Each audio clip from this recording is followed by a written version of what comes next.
gentlemen. Again, I apologize for starting a bit later than we scheduled, but we'll try to recover lost minutes and still finish at the set time. Again, my name is Wemima Oludunsi. I'll be your project coordinator, not just for this 2 days training, but also for the 1 year renewable project. Now, I'm making emphasis on renewable because some people opted out and say, hey, if after 1 year the project finishes, is there something for me? Well, there may be something for you if there is results, because this is a pilot program and it's meant to go around Lagos, other local governments, and higher pay and whatever as the results determines. So again, I will say you are welcome to this 1 year renewable project. But more importantly, you are welcome to today's training and tomorrow's training. I'd like to run through a few of to-dos and expected behaviors during this training. Number one, I'd like to say that there are 2 toilets. Pardon me. There are 2 toilets. Okay, so there are 2 toilets in this place.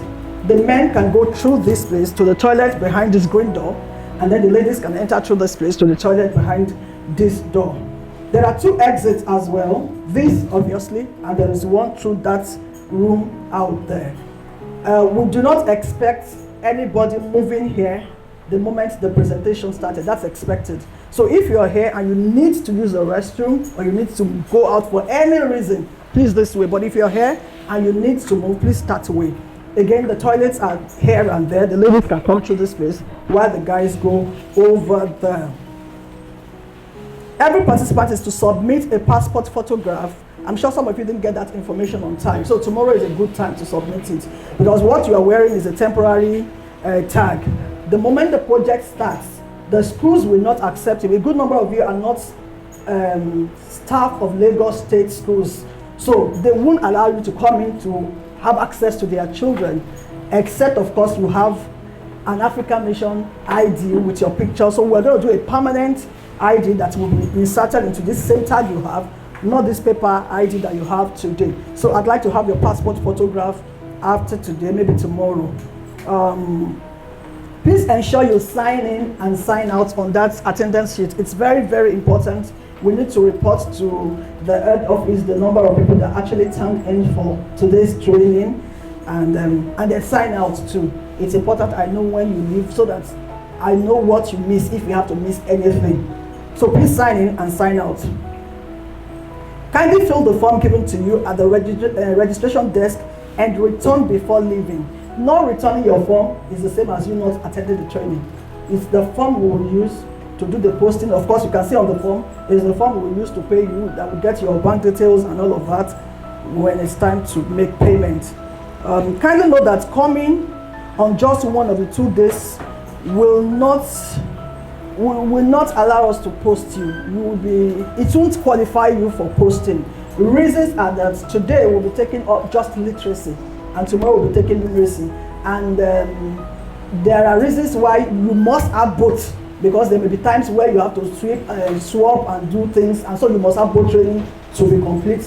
Both days are paid for, and you must get value for both days for it to be posted to be. Primary school is such a place that you should be able to teach both subjects if you have adequate training. It's not secondary or university where you have to be, subject specific. Praise the Lord. And if you're already teaching, you know it's already in primary schools that you take a class and you take them social studies, you take them this and all that. So it's important you attend the 2 days. Kindly note that the use of telephone will not be tolerated, will not be acceptable. You already know this. You are adults and you are professionals in your own right. So please, as I speak, can you kindly put your phones on silence? Please, it mustn't ring. If you can't put it off, just put it on silence so that you can get messages can still drop and all that. But please let your phone be on silence. Do I have a year to that? Are our phones on silence already? Yes. Okay. So you have the program on your phone. You won't have the hard copy, but you have the program, the other program on your phones already. Isn't it? There's a little 20 minutes change, but we will recover it during the African Mission presentation. They said they don't have up to 15 minutes, but they'll be addressing us after the first session. We'll have a tea break. While we have the tea break, you go there, you pick your snacks, and that's just like 10 minutes now. We won't have 15 minutes to tea break again. And then the lunch will come thereafter. Please write your question in the process of teaching. If you have any questions, don't wait till the end of the day. Just keep noting them. And then when it's time, the facilitator will be able to take your question. Once again, you are welcome to today's training. God bless you for coming. Shall we bow our heads to pray? Awesome Father of light, we thank you. Thank you for gathering us to learn at your feet this morning. It's by your grace and your power that we are here. Many applied, few are chosen, and many out of those that are chosen still are not here. But we are here because you have chosen us finally. We say, Lord, we will make the best use of today. And the things we will learn today will not just be useful for this project, but we enhance our careers, we enhance our lives, and will give us better opportunities in life. Thank you, faithful and righteous God. We thank you for African nations that's making this possible too. We ask that you enlight the coast of African nations and that your name be glorified in all its activities. Thank you, faithful and righteous Father, because we have prayed in Jesus' name. Good morning. We are professional, right? Some people say they are educators, but I say, some people say they are teachers, but I say we're educators because we go beyond teaching, right? Do you agree with me? Yes. That you do beyond teaching. So if you know you're an educator, if you know that you're an educator, I want you to own your work. You're a professional. So this is an opportunity to learn and be better. There's this joy that comes when you see the children, a child that can't read. Suddenly you work on that child and the child can now read. It's your work. It's your success. It's not the child's, it's not the school's work. It is your work. It's your success. It's your story. And the thing about this our work is that before, when I was younger, they say teacher's reward is in heaven. Is it? Do you agree? No. It's no longer. It's here. And we will see a lot of times that we will get results. So when you are being trained today, you are being trained to teach. But what the most important is that I want you to take home today is that I am being equipped to go and expand the destiny of the children in your care. For every child you are given to work with, that you are giving not a child but a generation. So what do you want to do with that generation? Depends on you as a teacher, as an educator. You are the doctor, you are the mother, you are the nurse, you are the accountant, you are everything to that child. In quote, you are the mini God of that child. What will you do with that child? What will you want God to do with you as a person? What do you want God to do with you as a person? Is what. So if God is in charge, protecting, providing everything for you, that is what is expected of you to that child that's in your care. Because you are that child's God. In quote, you are the mother. Like that. Okay, like I tell my people, they'll say, oh, the parents are not contributing, they are not helping. And I'll tell them, assume that the child does not have a parent. So take the place of the parents. So these children that they're sending you forth to go and manage. That's what I want to use, that they are sending you forth to go and manage these children. An organization decided that these children, there is need for us to improve as a nation. And the only way we can improve as a nation is if we can improve our children. Do you understand? So they have made their own contribution, and they are investing in you to do the same. So as you go after today, as you go after tomorrow, please always remember, I need to own my work. My work is my signature, is my success. For every child, if I come into the school and I check the children and you say one child is not ready, is not ready. If I don't want to excuse that, oh, if the child is in year 4 and he cannot read, you can still work with that child in year 4. Go back to foundation and the child will still be able to read. And that is what we are here today. The numeracy is tomorrow, today is literacy. I'm still going to address us tomorrow with other my own teaching that I will do tomorrow. But the most important is I want to beg of you that please, this is an opportunity for you to tell God, God, I want to do something for you. Do you understand? God, I want to do something for you. This is my signature. And I'm promising God, I'm promising you, God, that this child, every child in that class, that if they are 40, you can do it. If they are 50, you can do it. And you will do it in Jesus' name. Thank you.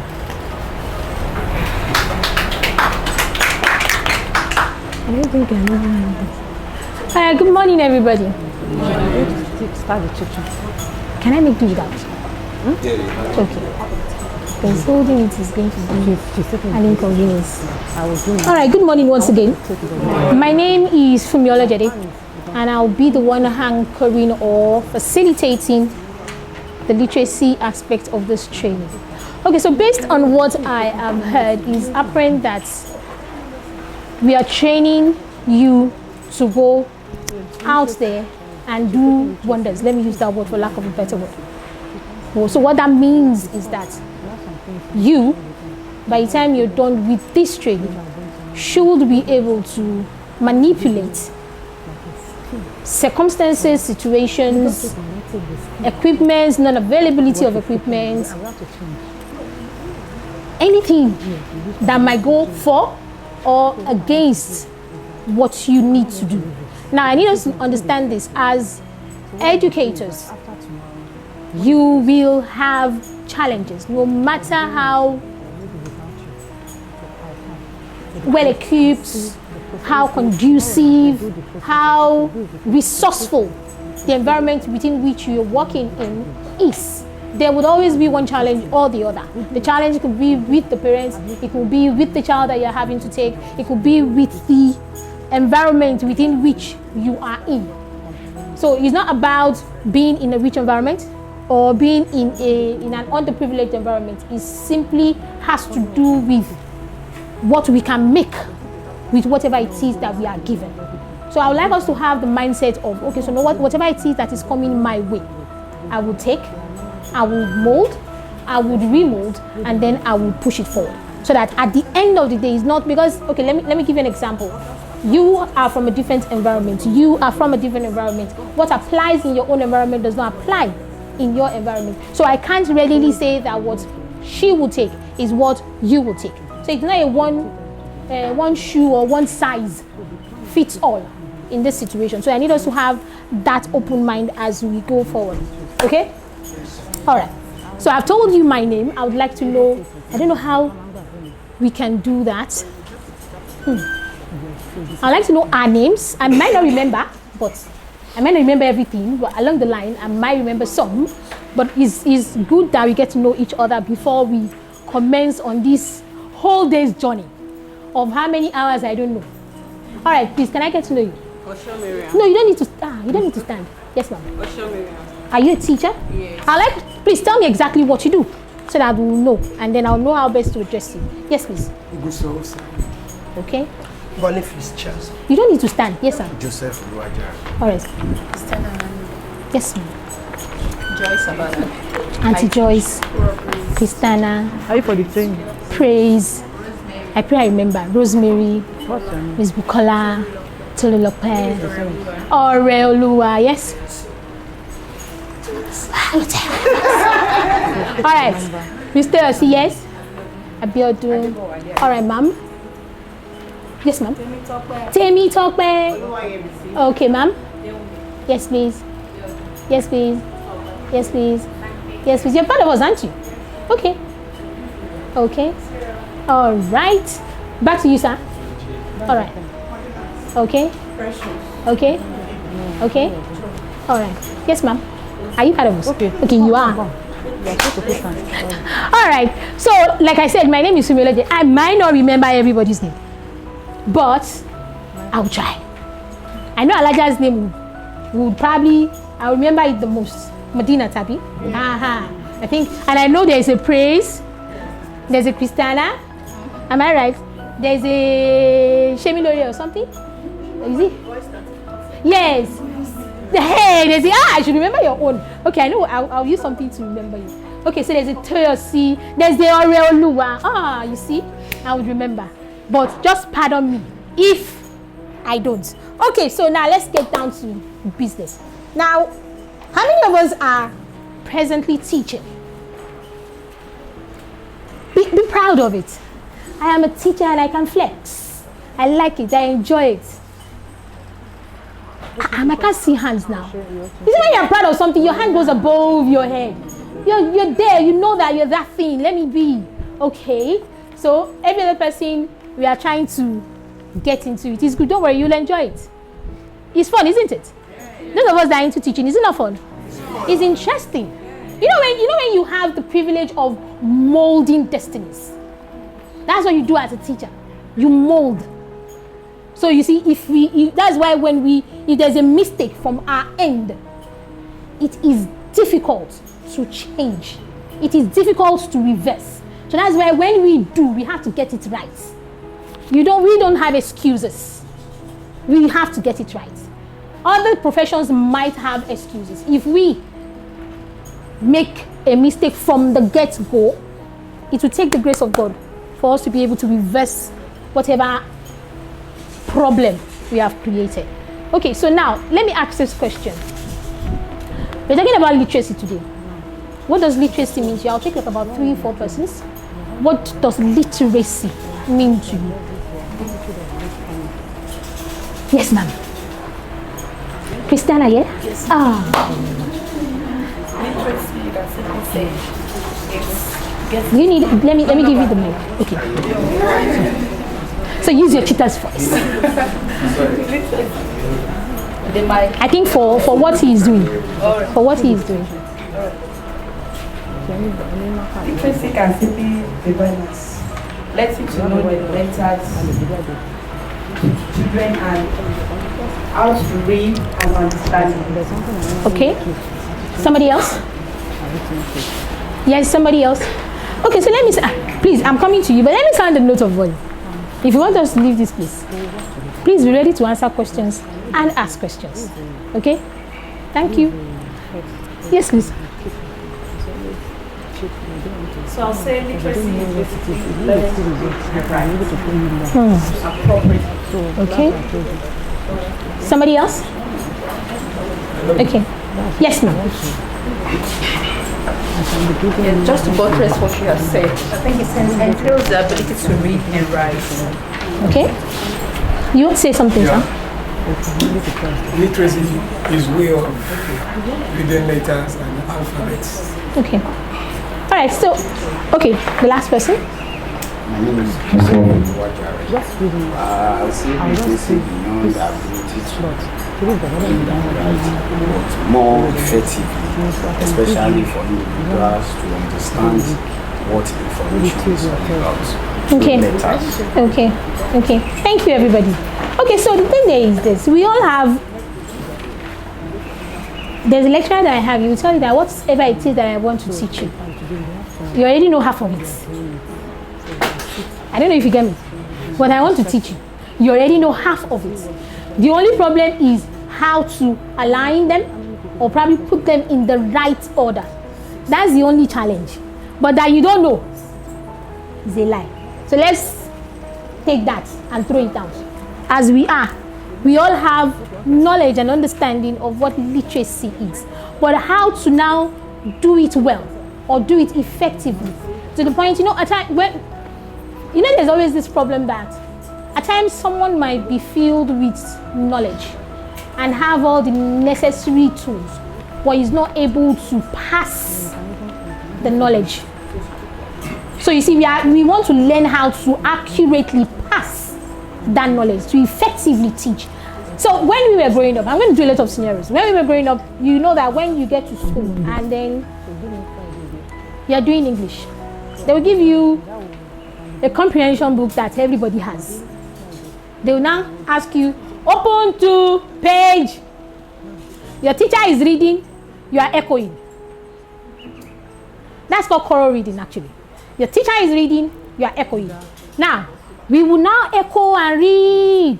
We do that every single day because I think language comes in every single day. So you do it every single day till the end of the week. By the weekend, they now tell you, take the book home. You now take it home. You now tell mommy, I can read. Let me read for you. The child opens. The child that is reading the book is busy. So the child has already crammed. That's what we were taught, or how we were taught. Yes, it has its advantages, but the disadvantage actually outweighs the advantage. Now, in literacy, to teach literacy, there is the high tendency for children to cram. They will cram. And if you are not smart enough you would fall into the trap of assuming that they know, whereas they don't know. So there's a need for you to always be on your toes. I'm just going to show you what the different definitions of what's it called, literacy is. But literacy, as we have rightly said, is reading, listening, writing, comprehending, also being able to disseminate information. That is literacy. So it has so many parts to it. And those so many parts need to be factored in when we are teaching the children how to communicate properly. Okay? So this man.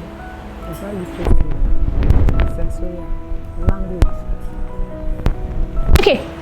So this is the course outline. We're going to talk about literacy, which you started already. We're going to do the reading, we're going to do the writing, we're going to do integrating speaking and listening, differentiation in literacy instruction, and then classroom strategies for literacy. Now, the last two, at different points in times when we are going through the reading, the writing, and the speaking and the listening, you Africans are the icons inside the book. Did you open your folders? So what it means is that you don't necessarily need to write everything. You can't even write everything that I say. So what you need to put down are key points or things that resonate with you. Those are the things that need to be in your jotter. The outline is there. Use your phone to do voice recording so I can listen to it later. Do you get? So we have alternatives or means or different options to use for this thing. Okay, so let's go on. So I've asked the question and I've told us that we all have an understanding of what literacy is. Now it says literacy is the foundation of all learning. I love this because it's actually profound. It is the foundation of all learning. I tell people that work with me, if a child is literate or has a good knowledge of literacy or English language as we refer to it, that child can do anything and everything. If the child knows the rules that applies when it comes to being able to communicate, the child can do anything and everything. Let's say, for example, you are a what's it called? Let's see. Which profession should I give you?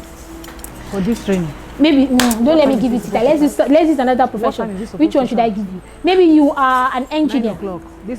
Let's say you're a civil engineer. Civil engineers, they need to draw, they need to make markings, they need to put words, most of the times they will put words. Now, I do not understand what you are writing. Do you understand? But as a literate person, I can read and deduce. I might not know the technical aspect of it, but if I see and it is written in words, I will pick it. And if I am good enough to understand or comprehend, I would understand. I might not understand to 70, 80, 90%, but definitely I will be more than 50%. If I can, at the point where I start, get past more than 50%, then by the time you are giving me the rest, it will be an easy thing. I don't know if you get what I'm trying to do. Anything you do, language is the underlying factor. If you do not have language, if you do not have ways of communicating, then there's a problem. So it becomes difficult. One, she might not understand what she is trying to say. Imagine if you go to a village. That village, they don't speak. Not even village. Let's even say you travel from Nigeria to what's it called? The UK. Let's even use the UK that is supposedly an English speaking. They are the fathers and the mothers of English language. Do you know that in an English environment, if you say sorry unnecessarily, you are putting yourself in trouble? I don't know if you understand. If you're saying, hey, nah, God, sorry. You know, as Nigerians, it's normal for us. Any little thing, somebody has said, go, sorry. There are proper words that should be used in different situations. You just don't I've heard stories of somebody saying sorry and ending up in jail. The person did not do anything wrong. Did not do anything wrong. But because you apologized to them, that means you have something to hide. That's what sorry means. So you see, if you've not done anything that warrants you saying sorry, please do not say sorry. 56. Oh, After the school, I apologize for what happened. Or oh, I would like to crave your indulgence concerning what happened the other day. It was not intentional. Use words. But you see, in Nigeria, we are fond of picking and then mixing. We are good. Pick this one, mix it with this one. The ones that does not need to go together, we pick it, mix it together. Short maker. We just put everything together. It shouldn't. So you see, there's a need for us to understand that if a child is literate, we have given that child the first tool on the way to success. So that means if you give me the opportunity to learn and be literate enough, I can do anything and everything. That's why in different contexts, being literate also or having literacy does not necessarily have to do with words or letters. But in the education zone, or in this our nice enclosure, that's the focus that we're going to have. Now it says, and in an ESL is English as a second language. Nigeria, English is our second language. It is not our first. My mother tongue, which is Yoruba, Ekaruma, Elema, Ekpelema, is my first language. So we are borrowing English. And you see, as a borrower, you cannot be better than the owner. We try to, but there are always quirks. Even the English or the Britons or the English men and women themselves will tell you that English can be annoying. It can be annoying, but it is what we need to communicate with. So it says in an ESL environment like Nigeria, it requires deliberate and structured instruction. That is the key. Deliberate and structured.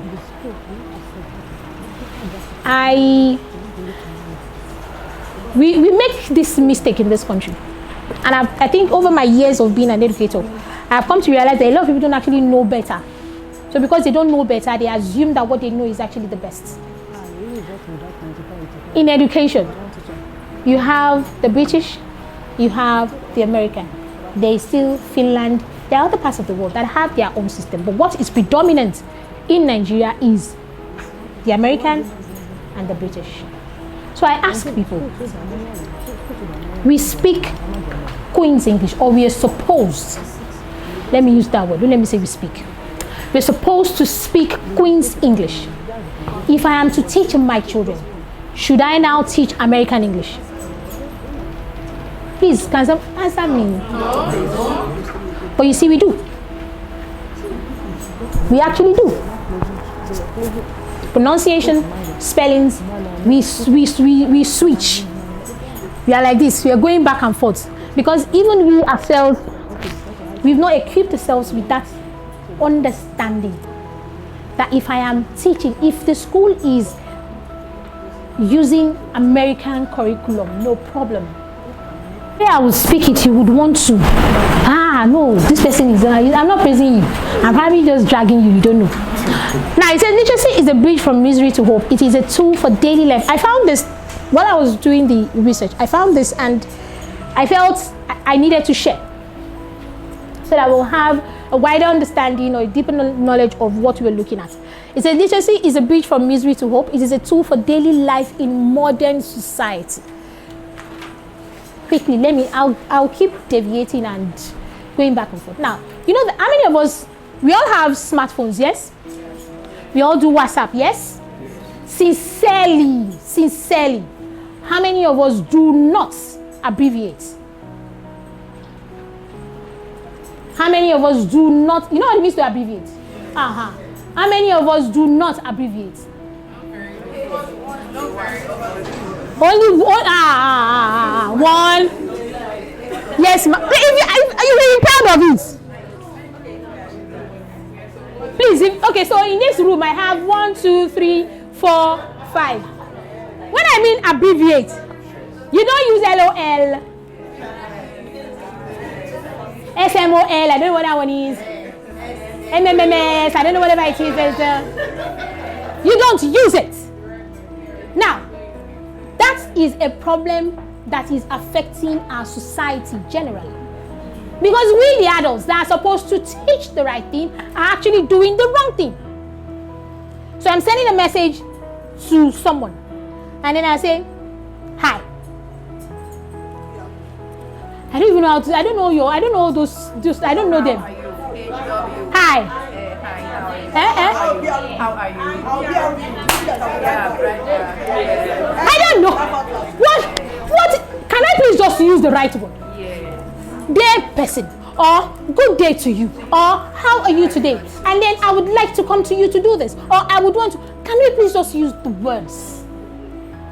Now we have young adults that can barely spell words correctly, that can barely communicate without using abbreviations. It is a normal thing. It is a normal thing. Guy, you know, we have Gen Z children nowadays. So they will say, oh, hey, I'm the wrongest person. I don't know it. What's WID? God bless you. So I say, hey, WID. I don't understand. What's WID? What's that? Oh my goodness.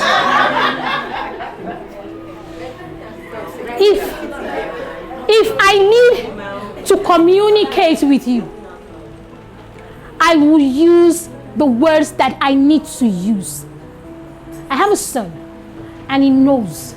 You dare not send me a message that is abbreviated, because I will ask you, I will highlight it for you. What do you mean? What are you saying? Even the emojis that they say emojis, I don't know how to. Some I'll use. There was a day I used to, and my son had to ask me, Mommy, what were you trying to say? I'm like, I don't know. Okay, this is what I was saying. That thing that you used is the wrong one for you. Okay, sorry, I don't know. But you see, we sort of have accepted it as norm.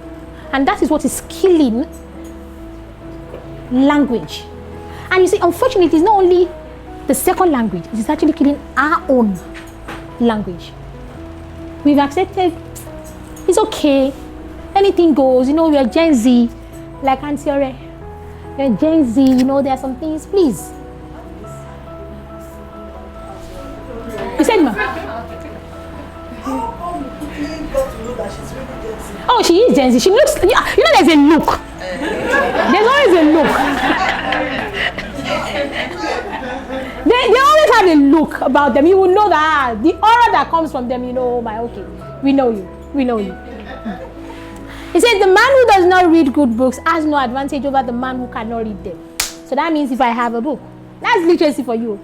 And that's why Mr. Goro said something the other time that, there's this thing that they say, the Englishman said that if you want to, I can't remember the adage word for word, but if you want to hide something, you put it in a book. Because they've already tagged us as people that will not open the book, you will not read it. So you that you know, and the person that does not know, you are all on the same boat, because what you know, you're actually not using it well. Okay? Now, literacy is finally the road to human progress and the means through which every man, woman, and child can realize his or her full potential. If I see a child, okay, so there's this church to slum or slum to something, that all this, they go into Makoko to pick children that are underprivileged. But you see, they give them the opportunity by making them literate. So they teach them. And then you see some of those children, they will go on to do greater. I think some of them are actually doing well now. So if you're do you understand? Some of us are even not from underprivileged. Some of us are not even enter play. So don't let me say anything. So literacy also empowers and liberates people. That is the power of knowledge. If I know, I can do. If I do what? If I know, I can do. Problem is when I don't know. And you see, in this day and age, there is no excuse for not knowing. Because there is more than enough avenues or mediums by which you can actually enrich yourself. And he says literacy is a platform for democratization and a vehicle for the promotion of cultural and national identity. So all these are what literacy is. Okay? So we're going to go into the main bin now. We're going to start with reading. Now a lot of times people okay, let me start like this. So I've been teaching for a while now. I can't don't let me say the number of years. But I've been teaching for a while, and when I started teaching, I started with the regular traditional school. So starting with the regular traditional school, what you get is there's no structure. Let me put it that way. There's no structure per se to teaching. So you just, as the flow takes you, just go with the flow. If the flow does not flow, you pause. If the flow flows, you flow with it. That's the traditional setting. But I was opportuned along the way to work in a Montessori school, which is where I am still. And sorry, I'm sweating. I don't know why, but I sweat a lot.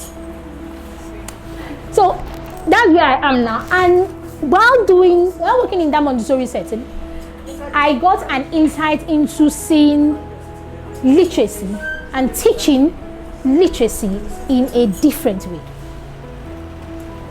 Let's give an example. Who is a class teacher here? You're a class teacher. Let me see your hand. Let me see your hand. If you're a class teacher. Okay. Let me see who has not spoken. Okay, ma'am. Ma'am.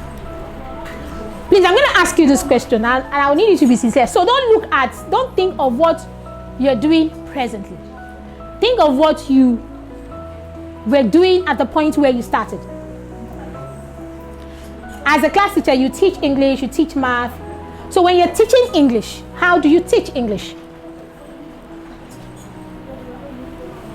At the point where you started, not where you are now. You don't go along the line. You'll have grown things, you'll have seen different things. At the point where you started teaching.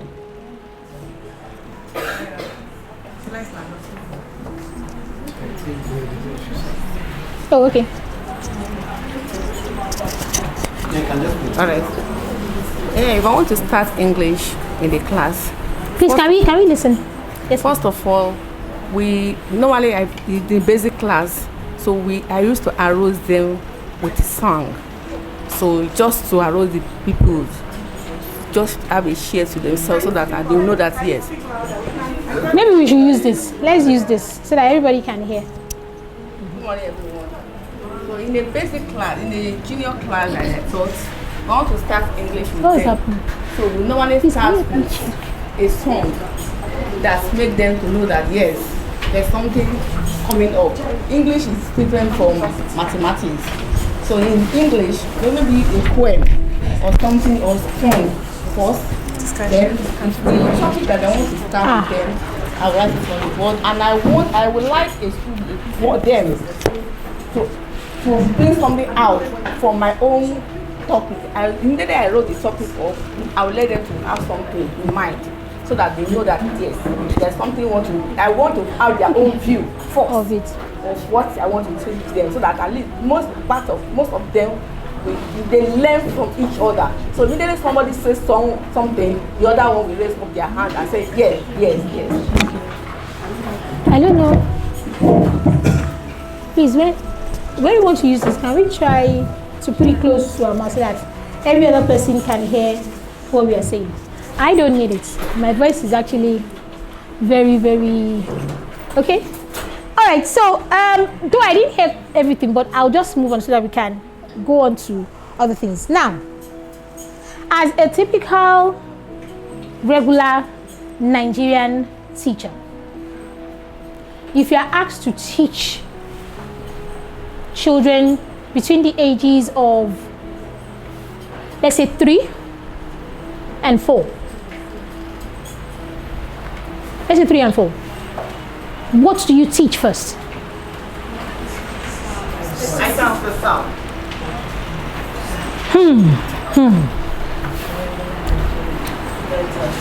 I like your response. The response is right. But I'm asking from the point of view of a typical. Thank you. Thank you. Thank you. The first thing you teach is A, B, C, D, E, F, G, H. A for apple, B for ball, C for... Continue. That is what you will do. You have added a bit of finesse to it. No, actually I did. Okay. So when I started from my viewers. So we had... Oh my goodness. Can you please? So it's just like telling me or me asking me and then I give you where I'm coming from. I'm not looking at it from where I'm coming. I'm looking at it from the typical. You know, you said from experience. See, when you teach children, you don't teach letter names. And the first thing you teach actually is reading and not writing. A lot of times, growing up, they will give you the pen and the paper before they tell you what you are writing. So they will give you the pen, the paper, they will tell you, look at the board, copy. And then as you're copying, somebody is not saying, so A for apple. B, the person is going up, that is if the person is actually proactive enough. Well, okay, while growing up, I think I experienced that. When I was in primary 3, I couldn't read. So there's this particular teacher that comes in every day to say we should read Edith lives in Calabar. I remember very well. I couldn't read, so it was based on you must know it. So I had to cram the old Edith lives in Calabar. And I still remember it. So I crammed everything, but the way I was reading, it called me out to read. And when I started reading, I didn't turn the page. And then I continued. That's the thing. That was what I was saying just like, I think I give an example like that. So the child is flipping through the book, but what the child is reading is not in tangent with what is being seen. It's crying. But the truth is, that is what we all grew up with. But now we are getting to understand that we can do it better. We can actually. We can do it better. It's easy to... Please, CAT is not cards. Let me tell you the experience. There's a training that we went in Lagos State some time ago that started with phonetics. We taught ABC for class, and that time was in KG. So when you got to that training, they told us that we stop teaching ABC. That it's not applicable to what you are reading. That A is not for apple. Yes. So it's just like 2 days, 3 days training. So when we got there, and a lot of teachers, we taught ABC for everybody knows ABC. So I was thinking, how will I start for these children? To start saying, I was smart. Is it possible? And the woman was saying, it's not like a magic. That we just try it. And the second time, we taught ABC the first time, and the second time, second week. So when I go to the class, I was saying, okay, now I want to start letters now. And I will start sound is first. The first sound is C as snake. So when they go, the I said S, that I wrote S, and I said, look, S sound like one of the people just stand up and say, and he said he did it the way the facilitator taught us that S stands. My mind just said, yes, I've gotten it. So that is how. And from that month, from that week, they started writing their names with the fans. We can do it better. We just need to know how to do it better. Okay? So to read, the first thing the child needs to be able to do, that you need to teach the child to be able to do, is to identify individual sounds. They are called phonemes. Identify individual sounds. Now, the same sound has a name. Let's get it right. So that we don't think, no, ABC should not be, It's not meant to be trashed. It is still applicable. Because along the line, when you are reading, there are some words that are not phonetically pronounced. Okay? So you need to revert to using the letter name in the pronunciation. Okay? But I am teaching, so the mind is this, I'm teaching a child that is between 3 and 4, or I am teaching an adult that is an illiterate. The easiest way, the fastest route, is to start with sounds. And Jolly Phonics has made it. You have, see, as a Montessori person, as a Montessorian, I would, how do I call it? I will not take Jolly Phonics verbatim. We tweak it along the way. We sort of streamline it. But for regular Joes that teach in public schools and might not have access to some of the things that I might have access to, or other people might have access to, Jolly Phonics is your easiest route. It gives you almost everything that you need. There are songs, there are rhymes, there are poems, you have actions. Everything is available. And fortunately enough, we all have smartphones. And we all go on WhatsApp, don't we? And then we do IG. If you have data to do IG, you should have data to use Google. And one thing I've noticed over time, if you are an Instagram user, what you frequently view is what will keep popping up. What you view, it will come up. If I open my phone for you now, by the time I do 1, 2, 3 on my Instagram, it will show me 4 or 5 things that has to do with education, teaching, learning. It will give you. So that is where we start from, okay? Please, do I know when we are going on break so that I don't exceed? Okay. It says reading is the process of interpreting written symbols to understand their meaning. It is a fundamental skill that helps us learn, communicate, and enjoy stories. Imagine me standing here and I don't have the necessary things. I cannot read. I'll just be saying gibberish. And in the course of saying gibberish, everybody will just, can you please just take a walk? Okay? Now, how reading works. The first thing, like we all have rightly said, is what? Word recognition or letter recognition. Then you have vocabulary, you have grammar, you have phonics, you have orthography, which is the understanding of spelling, and then you have phonemic awareness. Now, we cannot unpack literacy this today. We cannot. Because for each and every one, you would have 2, 3, 4, 5 days, weeks of training, and you will still not be able to unpack everything. But we'll try as much as possible to see how far we can go and how well we can get to do it. So the first step is building phonemic awareness and phonics. Now, most of us might not have access to a lot of things. Maybe, okay, so in my own environment, I have what we call LMA boxes. LMA boxes are large, that shows. So they are large movable alphabets. What they are basically is just letters in boxes, in different how they call it, different quantities and colors. That's what the LMA is. Now, what we use that to do is you can use it for building. But before we get to that, there's something that we call sandpaper letters. Sorry, excuse me.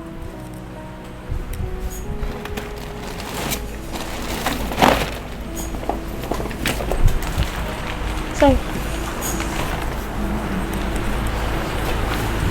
You can teach them how to use, how to create their own element. Okay. Okay, so I tried bringing some things, but the others will talk about it and then see how best we can also, how they can fabricate for ourselves. Now, where the world is, you don't necessarily have to buy the whole thing as it is as a whole. You can actually create or make your own. Now, this is like, almost like sandpaper letters. Please, can you pass it along? So everybody has a feel of it. Can we please pass it along? Now, if I'm teaching a sound or if I'm teaching anything to a child that is a, just pick one and pass it on. If I'm teaching a child how to identify individual sounds, the child is a child.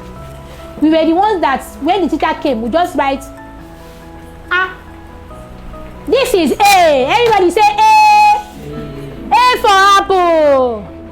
That's how we were taught. But you see, for you to actually get the child, children are, the best way to get them is through play. Play and then making use of their senses. What I'm giving you, if you feel it, is rough.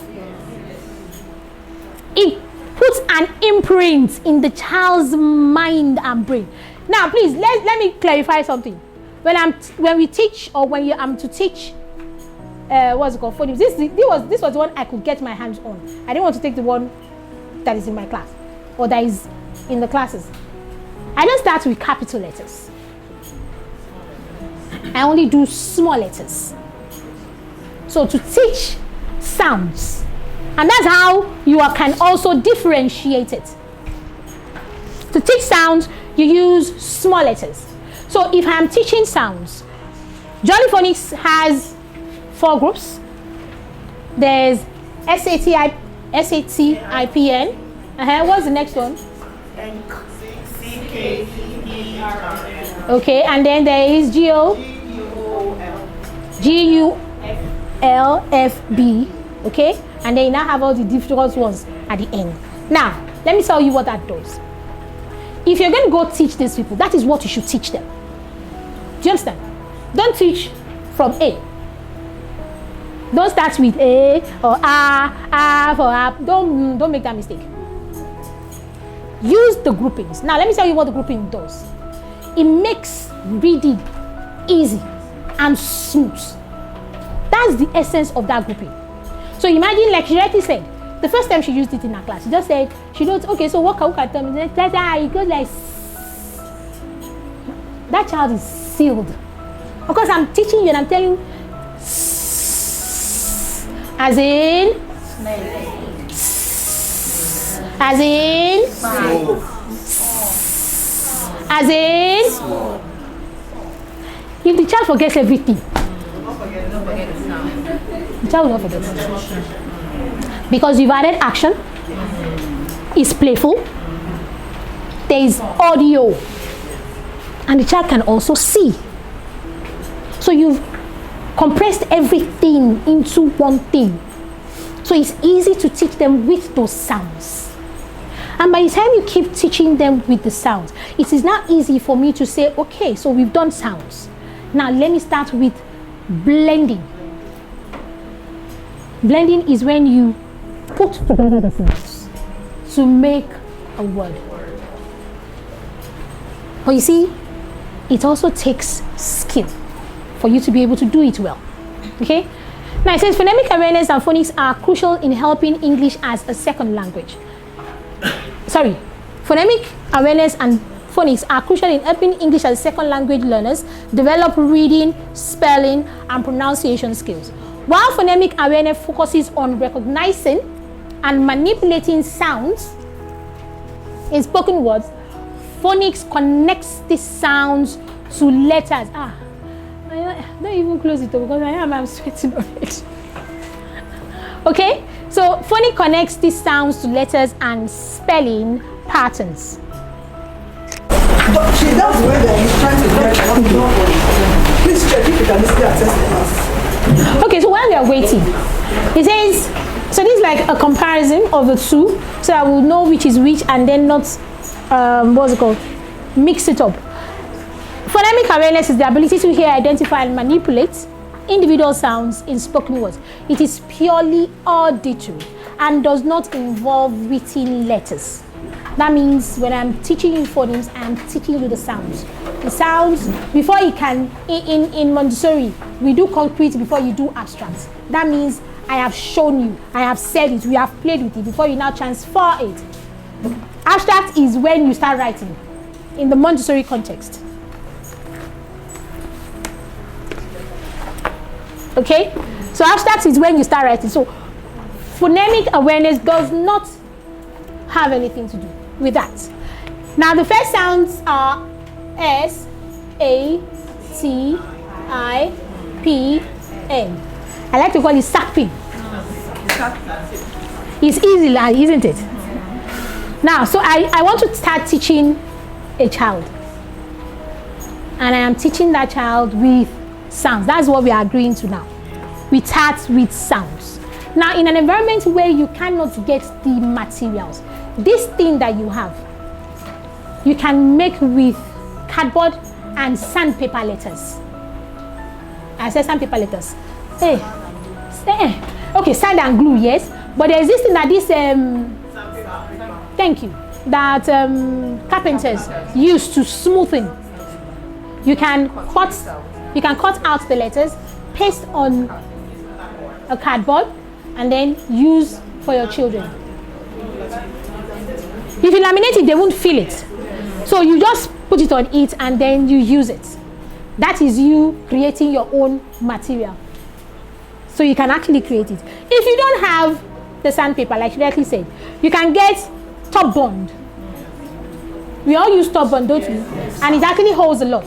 So don't water it down too much. You will have traced each sound, then you apply the top bond on it. Find, well, a mix of the fine and the sharp.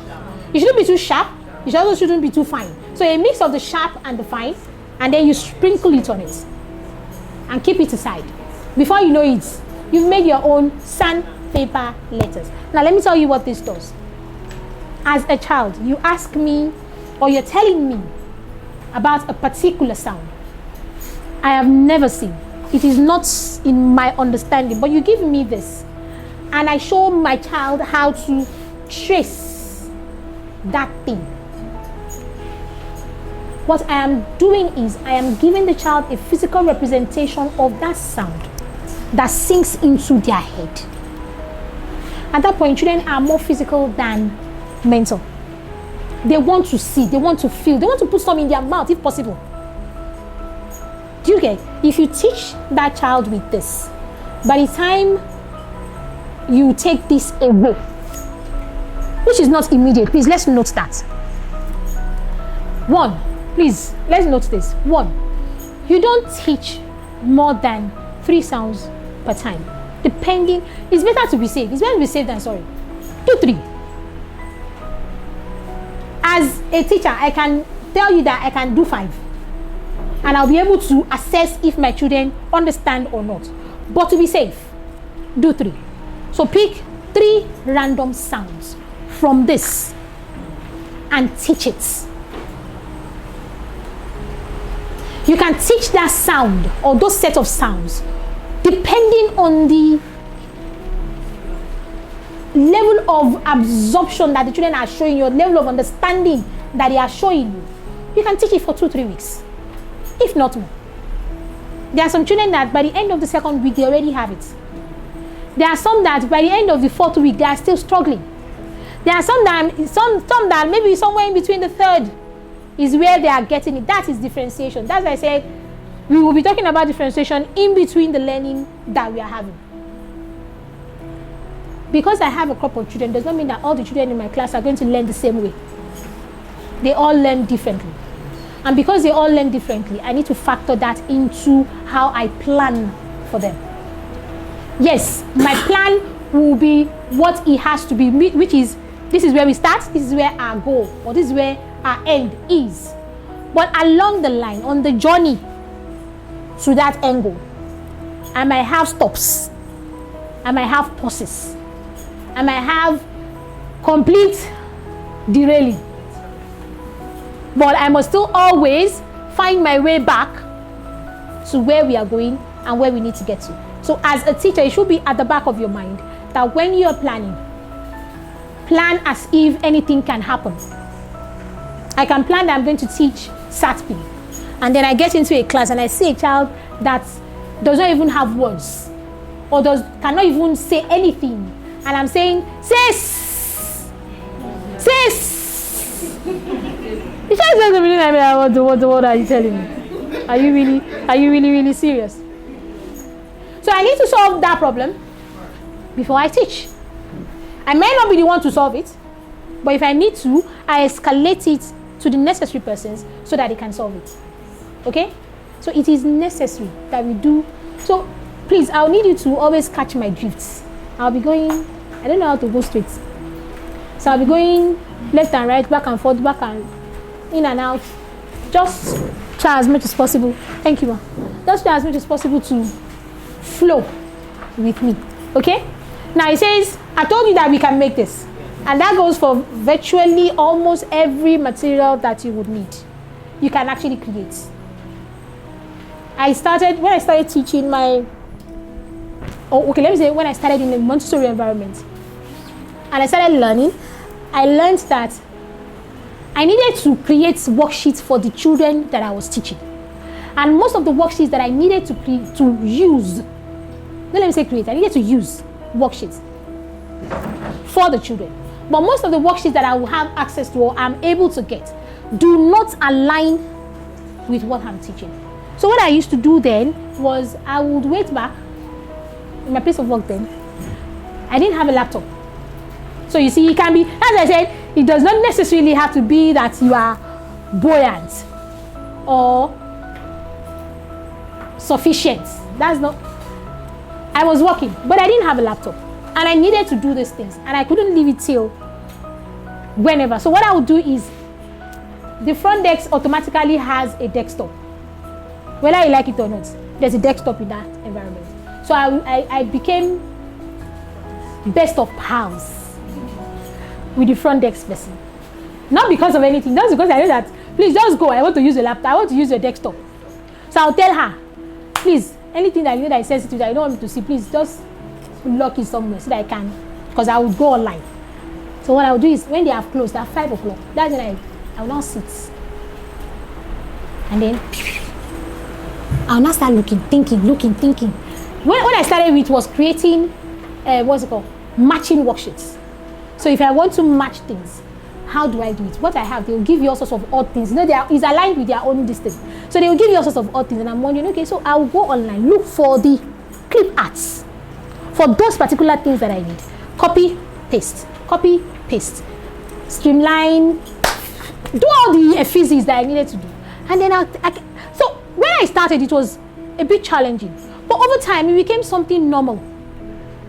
I could just easily do it. We can all do it. Because now, fortunately for all of us, your smartphone is your mobile laptop. There's MS Words on everybody's laptop. On everybody's phone, yes? You can open it. There's Google. You can go to Google on your phone. Copy. Go back to your MS Word. Paste. Before you know it, you are creating. How many of us know TPT? TPT. Somebody is saying something. TPT is Teachers Pay Teachers. It's a site. They are all teachers like you. And what they do is have access to either Canva, either laptop, anything. and then they are creating worksheets and they are selling. Nothing is, how do I call it? Is automatic.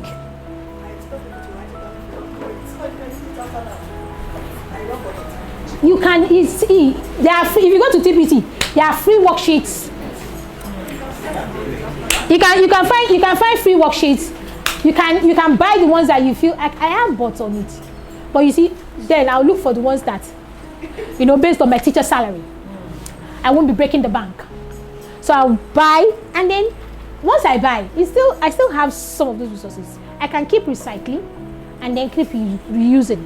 So as a teacher, you need to be that person that can create and can also improvise. Okay?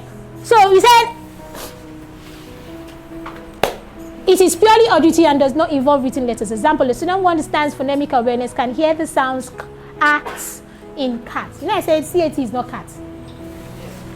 It is art. Phonemic awareness is about listening to sounds.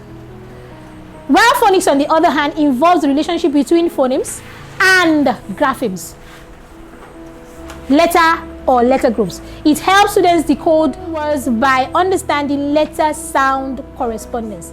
Example, a student learning phonics understands that the letter... Sleep. Okay, snip. Yeah. Flip. Snip. So, my word is flip. You said? Sleep as in clip, okay? That one is safe.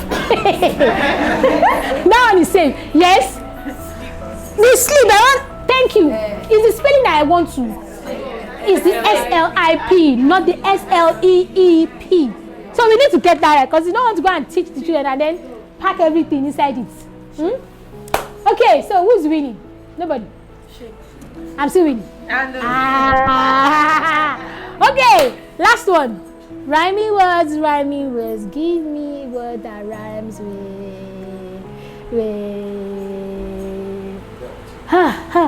Blink.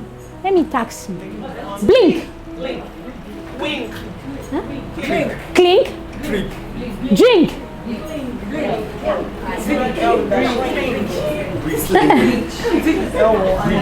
Blink.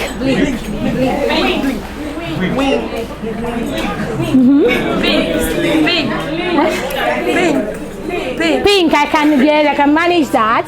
Yes, you said something. Blink. Link.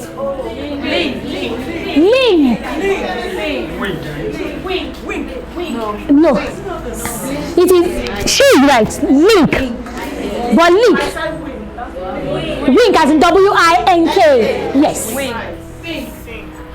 So wait now. So imagine in this class that I have breadwinners and then homekeepers.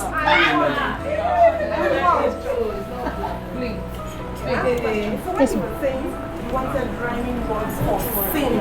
Sorry, yeah. Something sing, and then someone said sing. Just like you were saying for sleep and then sleep. Sing. How do you verify that it's not SIN or SEN? Okay, sleep or in sleep? Is it a sleep? Okay. When you say sing, please let me listen to her. Yes, ma'am. When you were saying sleep now, can I have my question? So when you said flip and then someone said sleep, you were so adamant on knowing the spelling. Particular one, yes. Yes, but before that, prior to that, we had talked about fin. Someone said sin, and when they said sin on my own seat, I was thinking, I hope it's not SEEN. So it's SIN. Yes, but how do you know that's not what the person meant? Okay. Oh, okay. Well, I think. Okay, it was sin. Okay. No, okay. So let me answer her. Okay. So at times, what she's saying, if you're not careful, actually, you will make the mistake of not knowing exactly which one. Now, I sort of like, let me use the word that I assumed that was what that person was saying. That was why I agreed to it. I actually didn't think about the SEEN at that point in time, unlike when I was thinking about the SLEEP. Do you understand? So in most cases, as a teacher, it's better that you confirm from the child to spell the word. Yes, to spell the words. Thank you. All right. Okay. About us. Very few people know about Africa Missions Global, but so that's why I'm here to talk to you a bit about us. So, who are we? We're a non-governmental organization, we're a charity, and our mission is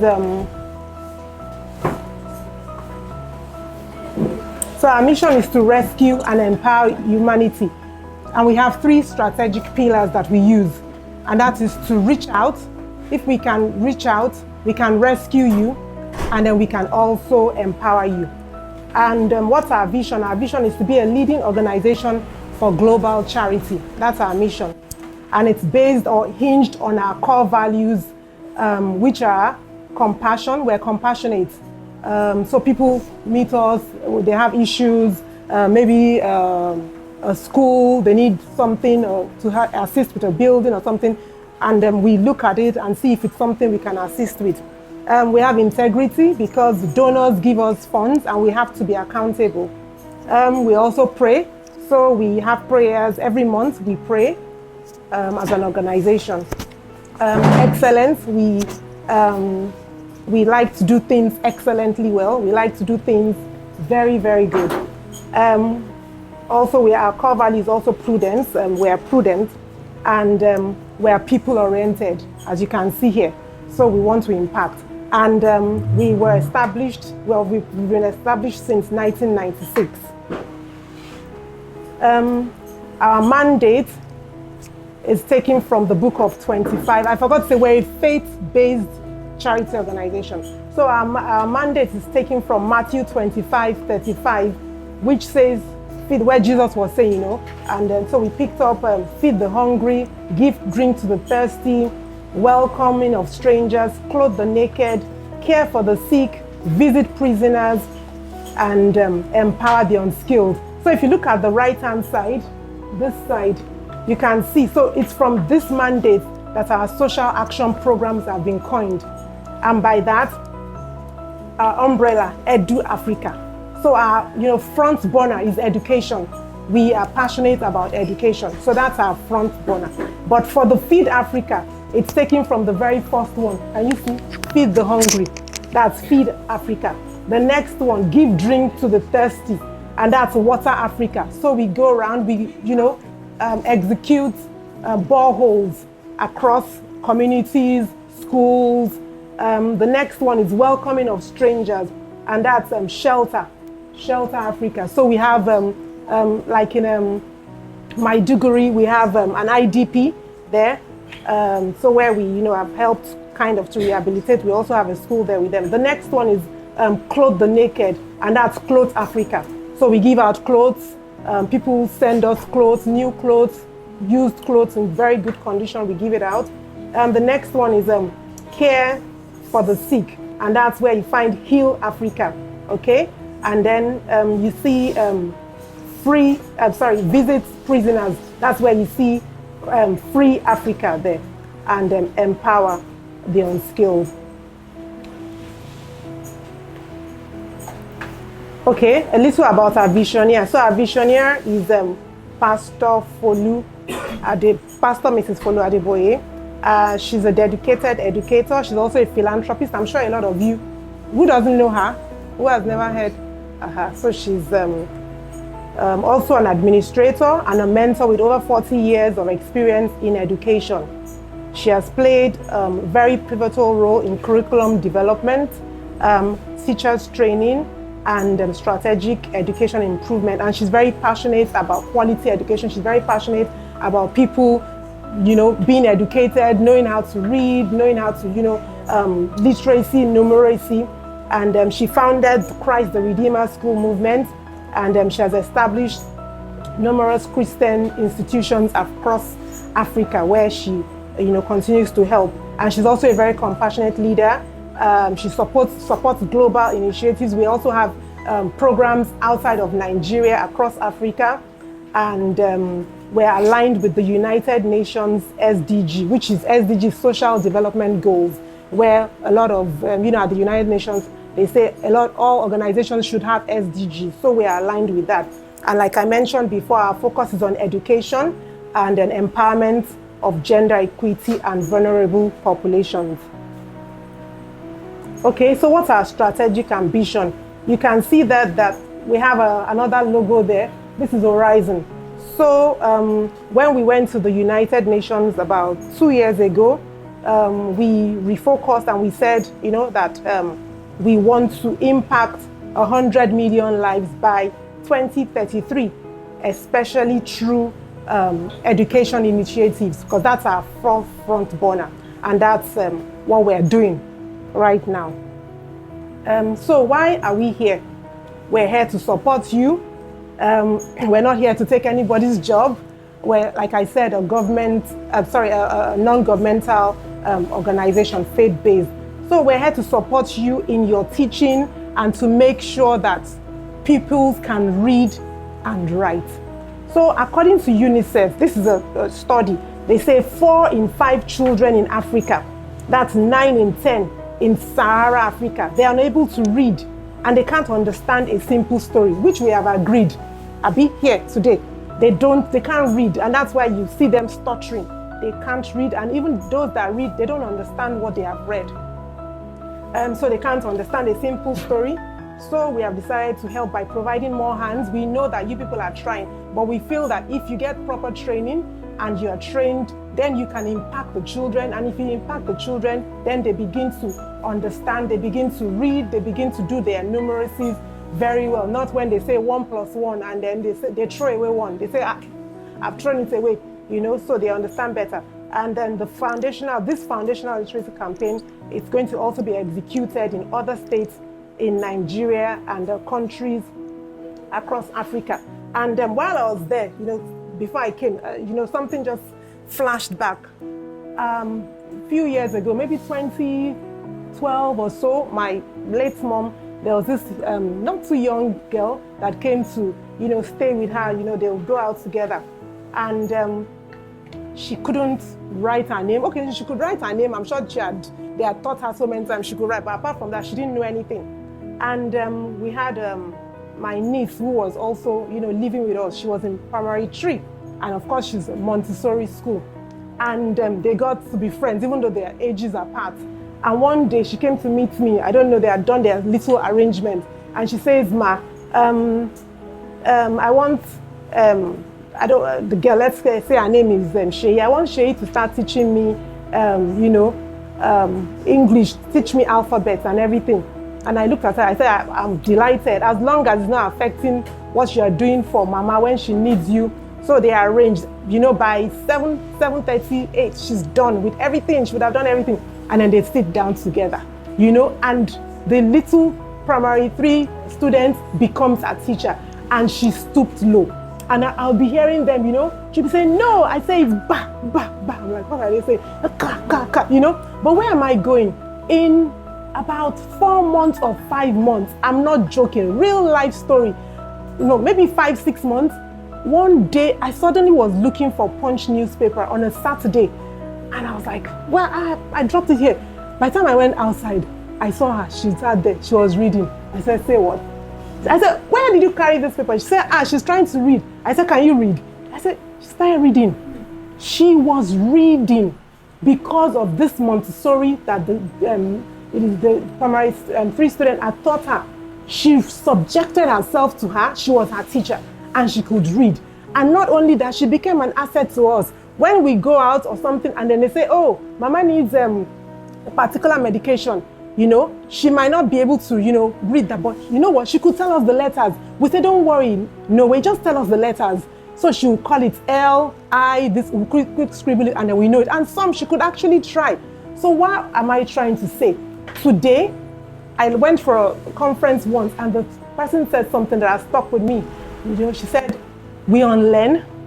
So that's what we're doing here. We're unlearning A, B, C, D. We're unlearning that. And what? She says you relearn.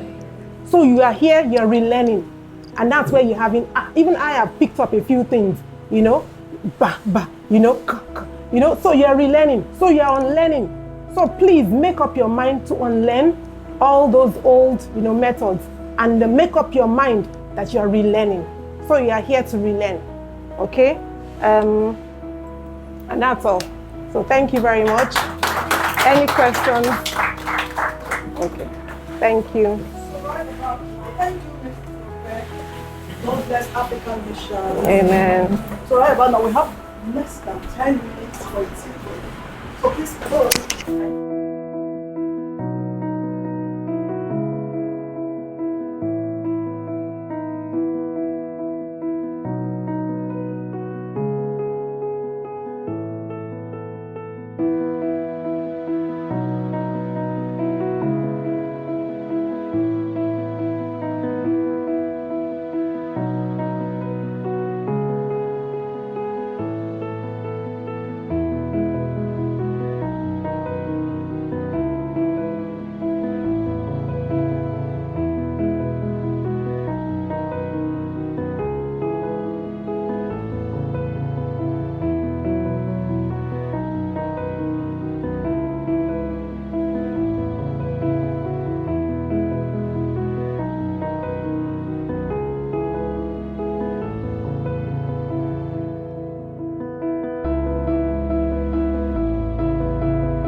You probably end up where you're not meant to end. A should not come into a preschool class for no reason. And that was why I said that even with the fact that we make use of Jolly phonics, we've also needed to tweak it a little so that it fits into what we're doing. A is not in this life. In Montessori, it falls into the green series. The green series, you're doing diphthongs and diagrams. That's what you're doing. So that child in that class might not get here. Okay? But I like the fact that you, at least, I think you coined the sun from it. Do you understand? Which is good. So please, can we give them a round of applause? Thank you. All right. Next. Thank you. Don't start until I timer starts. So that it doesn't seem as if I'm partial. Your time starts now. Hello, children. Yes, you are children. Okay, my name is Miss Obisanwo. Do I need to use this? Yes. My name is Miss Obisanwo from Arabino's Primary School. We are here to teach you sound. Sound. Nursery 2. We are teaching Nursery 2. The sound. Class, listen. This sound is as in snake. As in snake. Sun. Sun. Spoon. Sing along with me. The snake is in the grass. The snake is in the grass. The snake is in the grass. Can I hear you echo it? The snake is in the grass. The snake is in the grass. Continue. Next sound you want to learn is sound up, sound out. This sound as in apple, as in apple. Are we listening? As in arrow. This sound as in, can you give me more examples? Apple, arrow, arm. Good job, dude. Arm. Well done. Okay. This sound as in arm. Listen as I sing this song. Ants in my arm. Ants in my arm. Ants in my arm is causing me alarm. Good job for singing that. Let's learn the third sound before we move on to blending. This sound is sound put. Everybody demonstrate with me. Put. As in pencil. As in pencil. Can you give me more examples? As in cards. Good job, you. For like anyone up for saying what I try? Pen. Well done. Well done. This sound. Time on.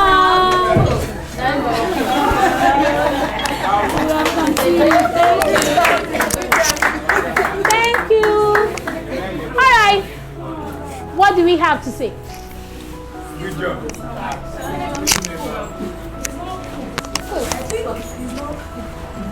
You don't think it's actually not.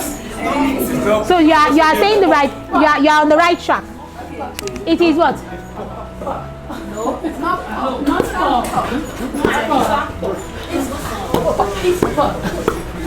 You are smacking your lips.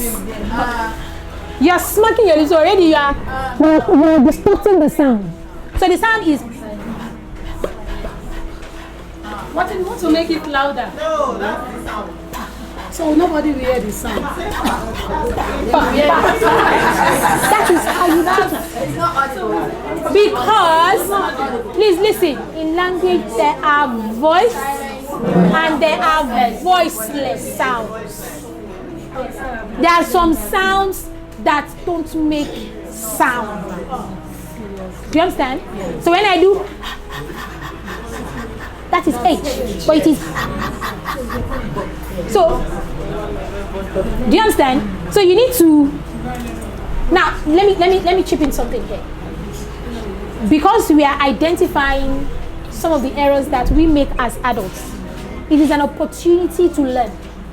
You will learn, and then relearn. You can teach yourself. It does not have to be anybody. I tell my people, you have a phone. If you have a phone, you can do anything. You can do anything. Is it not too low for that? It is actually. Yes, I wanted to check. It is actually. But the judges and the juries have refused to do the needful.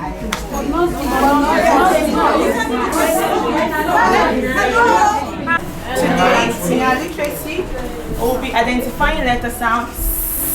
Using the sandpaper letters, just trying to. Using sandpaper letters, you are going to trace around. Don't worry. The reception, 2 years old. 2 years old. So we're going to trace our sandpaper letters. Watch me, your 2 fingers. Your 2 little fingers, and watch me. We go like this.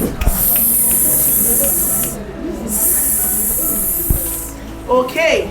Now we're going to sing a song first. I see the sun. The sun sees me. God bless the sun, and God bless me. How many of you have seen a sun before? You can see it outside, right? Yeah. You can see reflection outside. Can you go outside to look at the sun? Can you see the sun? Okay, let's go outside. You can see the sun. Now we see the sun. Okay, another example was snake. Snake. Have you seen a snake before? Yeah. Can I show you snake on my phone? There's a video of snake. It's a wild animal. Snake. Snake in the grass. Can we sing a song? The snake is in the grass. The snake is in the grass. The snake is in the grass. Can you see my picture of snake? Yes,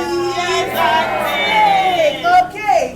Now we're going to identify letter sound. Can it bite? Can you show me? Yes, auntie. Yes, auntie. Can you show me? Yes. No, can you show me? Yes. Can you show me? Yes. Is this one slow? See? Yes. Clap for yourself. Okay. Now, using the LFAs, I'm going to trace in your book and you will color it. It's whatever color you want to. Okay, auntie. Color. Time out. Now, aside from their presentation, or aside from what they did, they have what we call a team spirit. They were cheering themselves on. Even if you were. So, when you hear their voice, you would have no other option but to join in. Yes.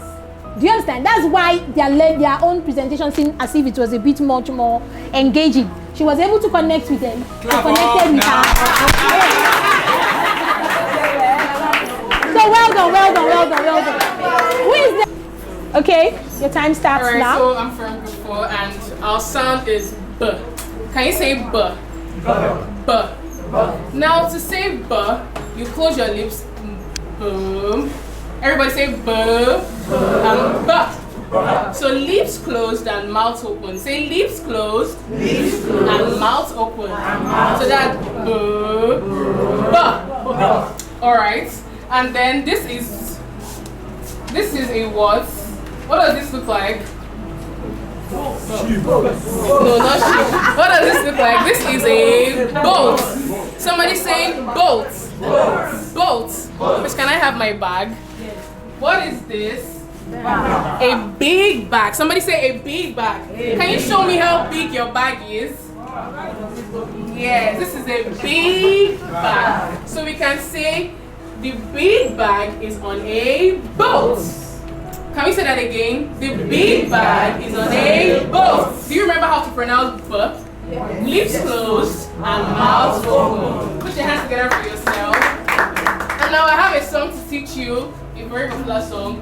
Row, row, row your boat. So let's assume you all have boats. I already shared boats in class. So you do row, row, row your boat. So there's emphasis on the boat. So row, row, row your boat. Row, row, row your boat. Row, row, row your boat.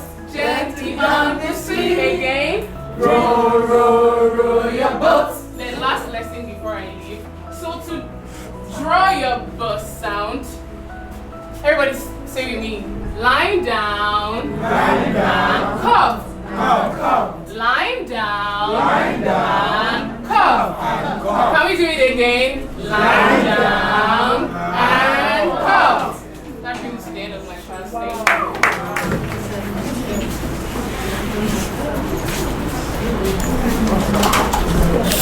And your time starts now. Good morning, everyone! Are you happy to be in school today?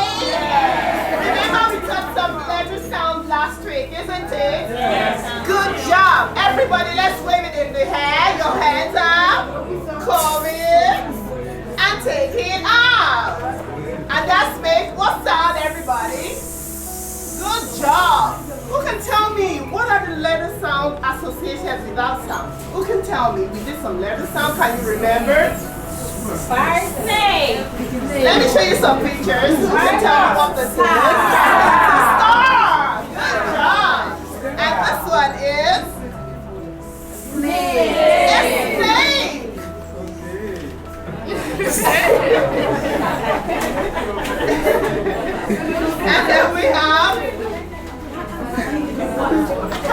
And then we have what? A song. Good job. Let's roll it for yourself. Roll it, roll it, roll it, and let it go. Good, very good. Super yourself. Good job. So today we'll be teaching a little sound. Which sound is everybody.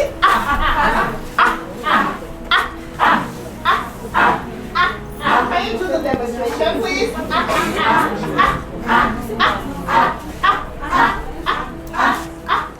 Good job. So we are going to learn another song today. Answer my answer my answer my is causing me alarm. Answer my hello. Are you in class? Good job. Let's sing together. Causing me alarm. Good. So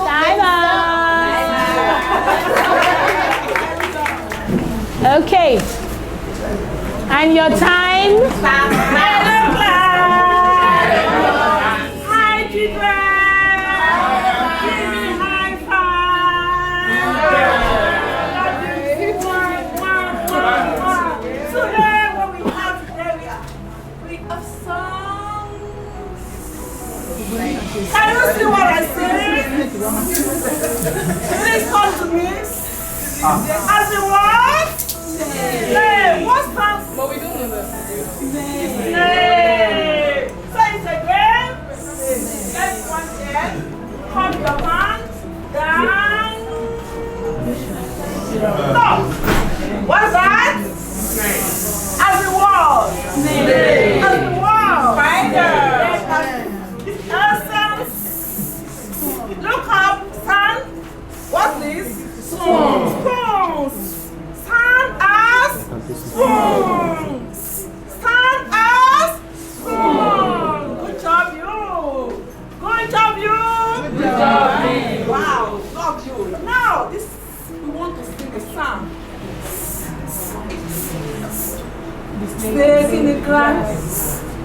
Snake in the grass. The snake in the grass. This, I want you to show the action. Please say your action.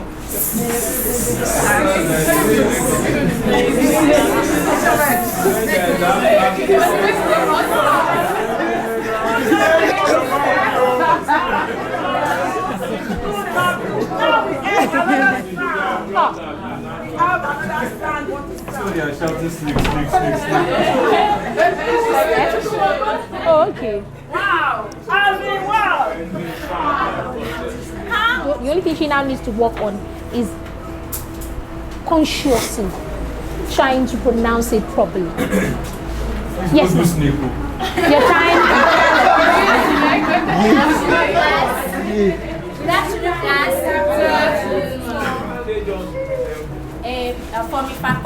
From Ifako Nursery and Primary School, and we are here for year 1, primary 1, age 4-5 years, and we are teaching on 4-5 years, and we are teaching on reading of simple sentences.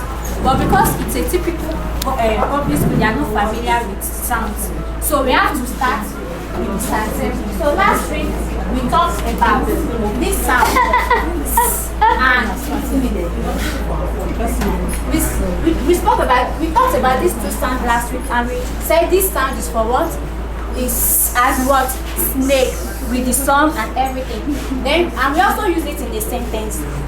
Like she saw the boy saw a big snake. Remember we did it last week, right? Yes. Then and we also learned about this also, and we said example as what? Apple. We said Ade as an apple. We spoke about the last week.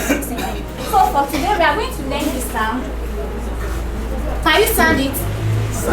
Sound. Your two lips, they clip to one another. Sound. It's not cough. I didn't say. Read my sound, please. Can we sound it? As in pause. As in pause. As in what? Pan. As in pay. As in pay. Thank you. Yes, as in you said perform. After I'm going to sing a song. So now, sounding it, please listen to me. We are going to sing a rhyme on it. And the rhyme says, of how the candle on the pink on the as a student, please let me sing it then. Sorry, your time is up. You have 1 minute. On the pink big cake, pink big cake. Of how the candle on the pink big cake. Can we sound it? Everybody. So today we're going to our topic. This is the pot. Can I get the pot there, please? Somebody. This is an example. And speaking of our simple sentence, I have a sentence that says the water is in the pot. The water is in the pot. Can you see the water? I'm sure that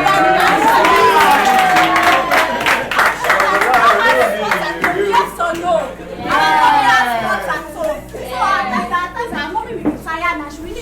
Something. She can just call, Ade, please, can you get me a pot over there? Yeah. You can even correct me, it's not pot.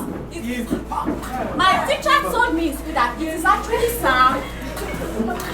Thank you.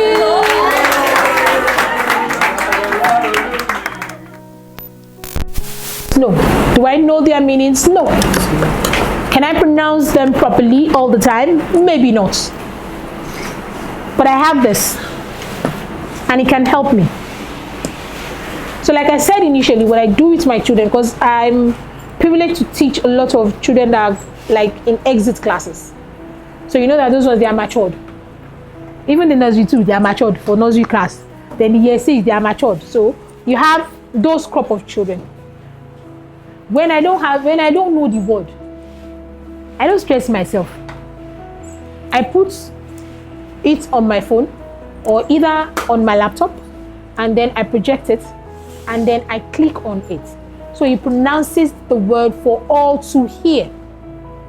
When we hear it, then we know how to pronounce. And then there are times, please, we are humans. There are times when I am speaking to them and I use those words and I probably did not pronounce it well. My children will tell you, pronunciation, please, they will correct you. Don't now feel, why? Am I not your teacher? Are you correcting me? Please, nobody is an island of, as young as they might be, you can actually also learn from them. Then listening for specific information. So they must develop active listening skills to comprehend. You see this thing?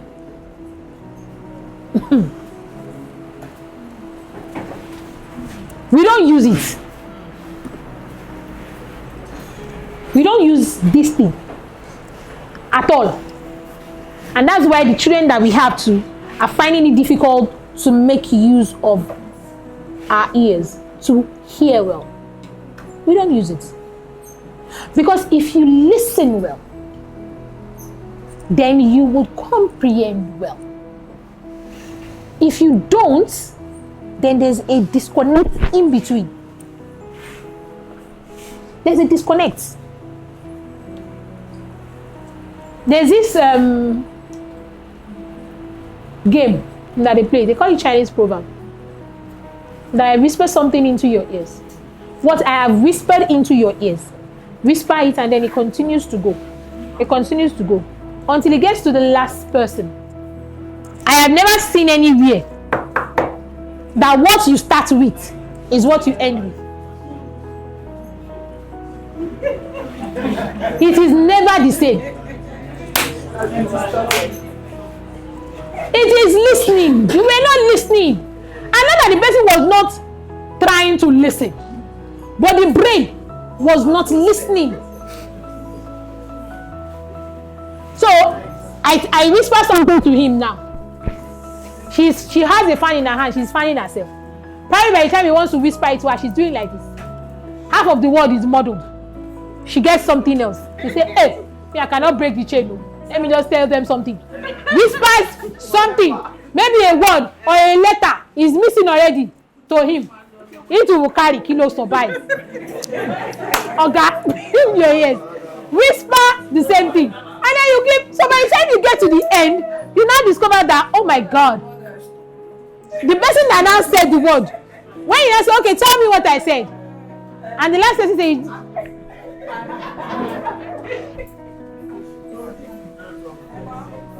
because in your mind, you are thinking, how did we get from here to there?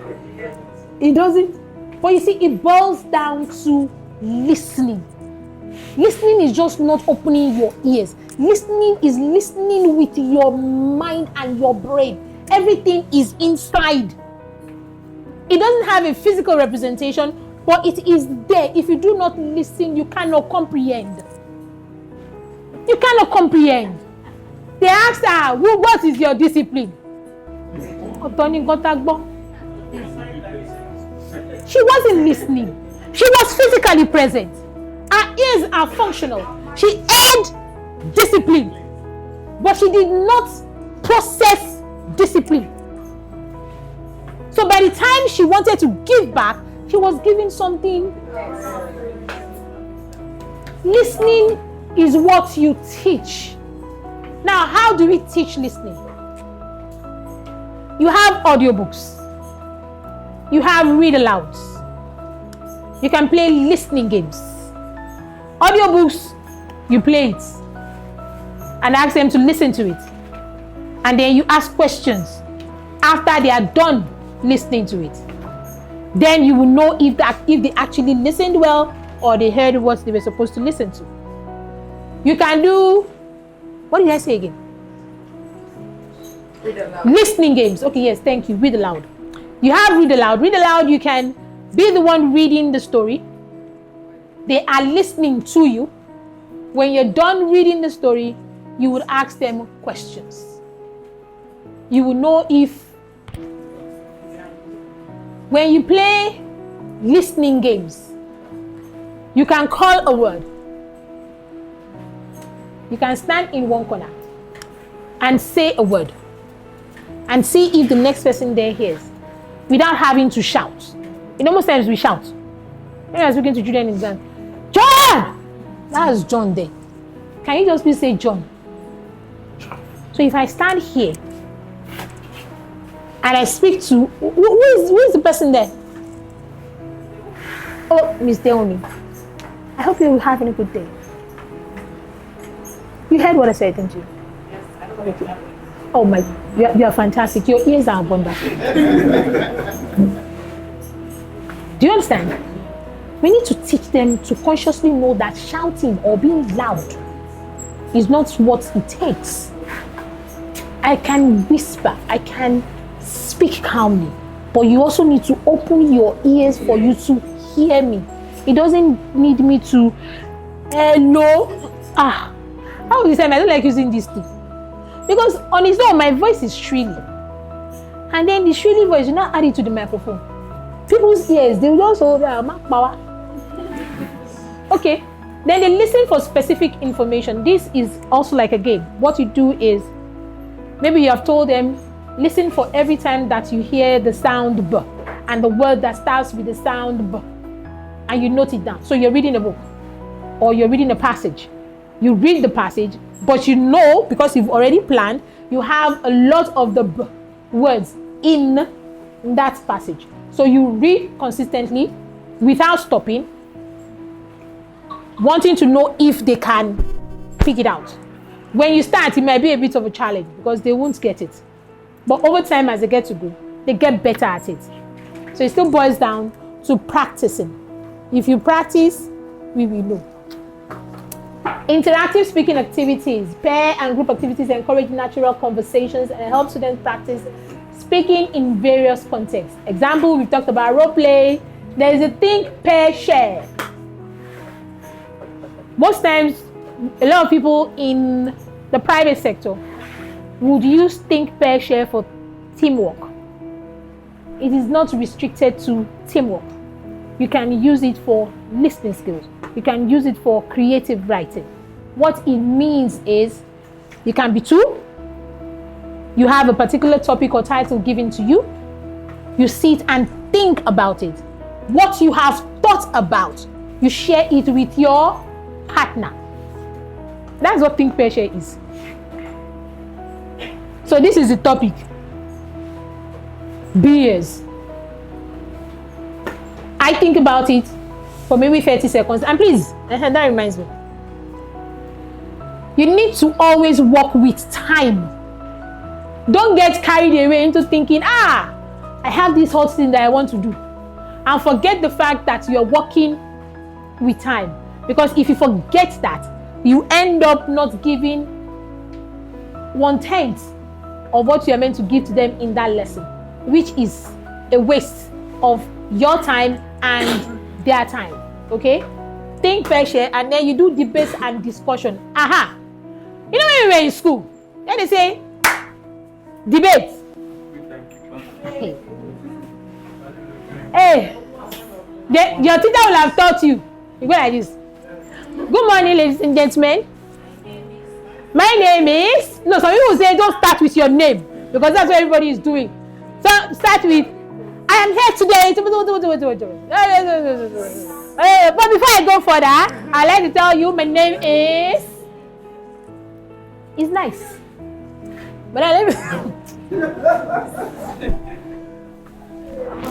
how many of those things do you actually remember?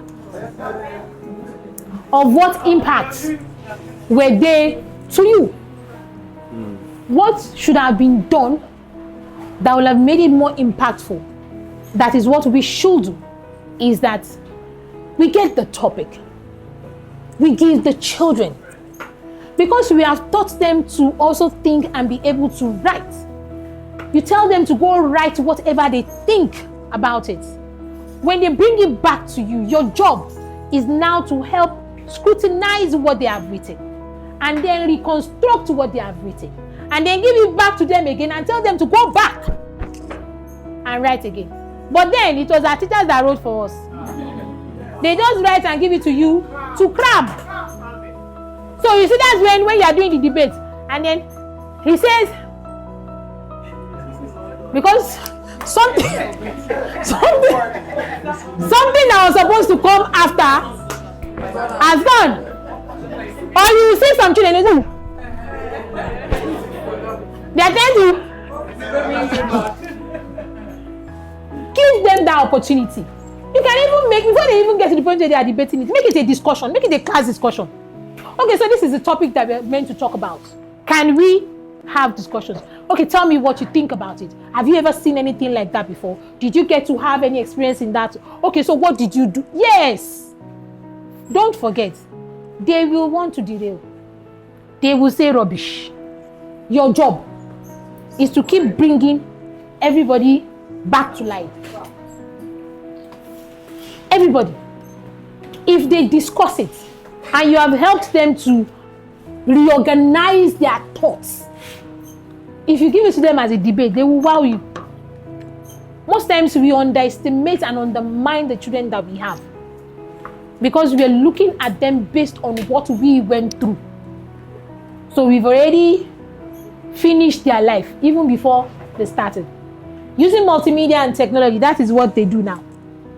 Technology provides diverse opportunities for practicing listening and speaking skills.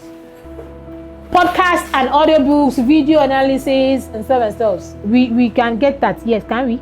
A lot of, it might be a challenge for you to project those kind of things in a public school because, of course, there's no multimedia, so there's no way you can push that forward. But we can always, like I said, find a way. Most of us, we have speakers that when we want to hear Bedu, the thing will be bing. The day you want to teach audiobook or you want to play an audiobook for them, manage, carry it to school. Manage. I know it's challenging. Manage.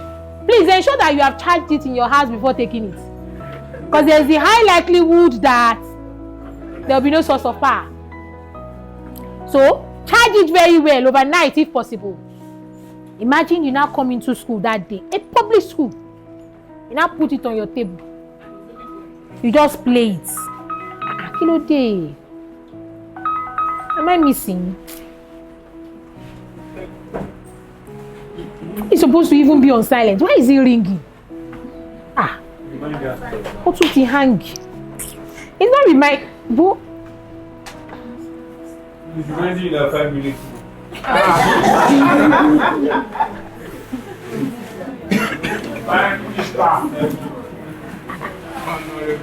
Why does he keep doing this?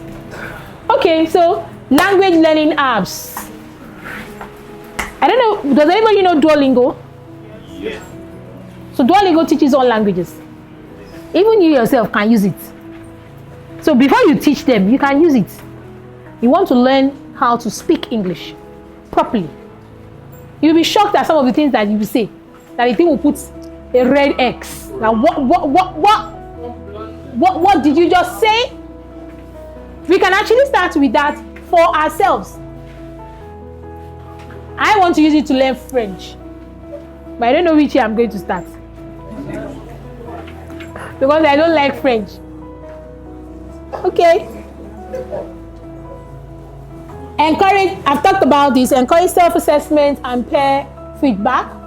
Example, self-recording. There was a time I had a teacher that had a challenge with construction of sentences. So what I asked her to do was get your phone, put the voice recording, read something to yourself, pause it, play it, and then you listen. By the time you are listening to yourself, without anybody telling you, you are removing the blunder by yourself. You can try it. Please, sir, can you help us? So, self-recording, peer feedback, and then rubrics for speaking tasks. Now, we might not know this, but let me explain it to you. Rubrics is like a guide. You can use it for creative writing. You can use it for speaking and listening. So if I am asking you to write an information text, do you have the title? Do you have the ingredients? Do you have the steps? Or, do you understand? That is your rubrics. If I'm using it for listening, did you pronounce this well? Then if you have that rubrics or create the rubrics for yourself, there are some that are ready made that you can access online, but you can also create for yourself. Excuse me, sir. Excuse me, sir. Okay. Then there's incorporating real life scenarios. At the end of the day, if you can make learning as realistic as possible, then we've achieved 50-60% of what we need to do. Reality matters.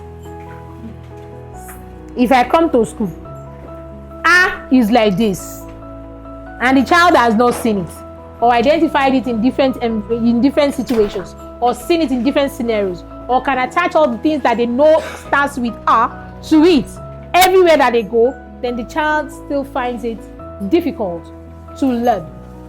It has examples, but I'm not going to talk about it because I want to see how far we can go.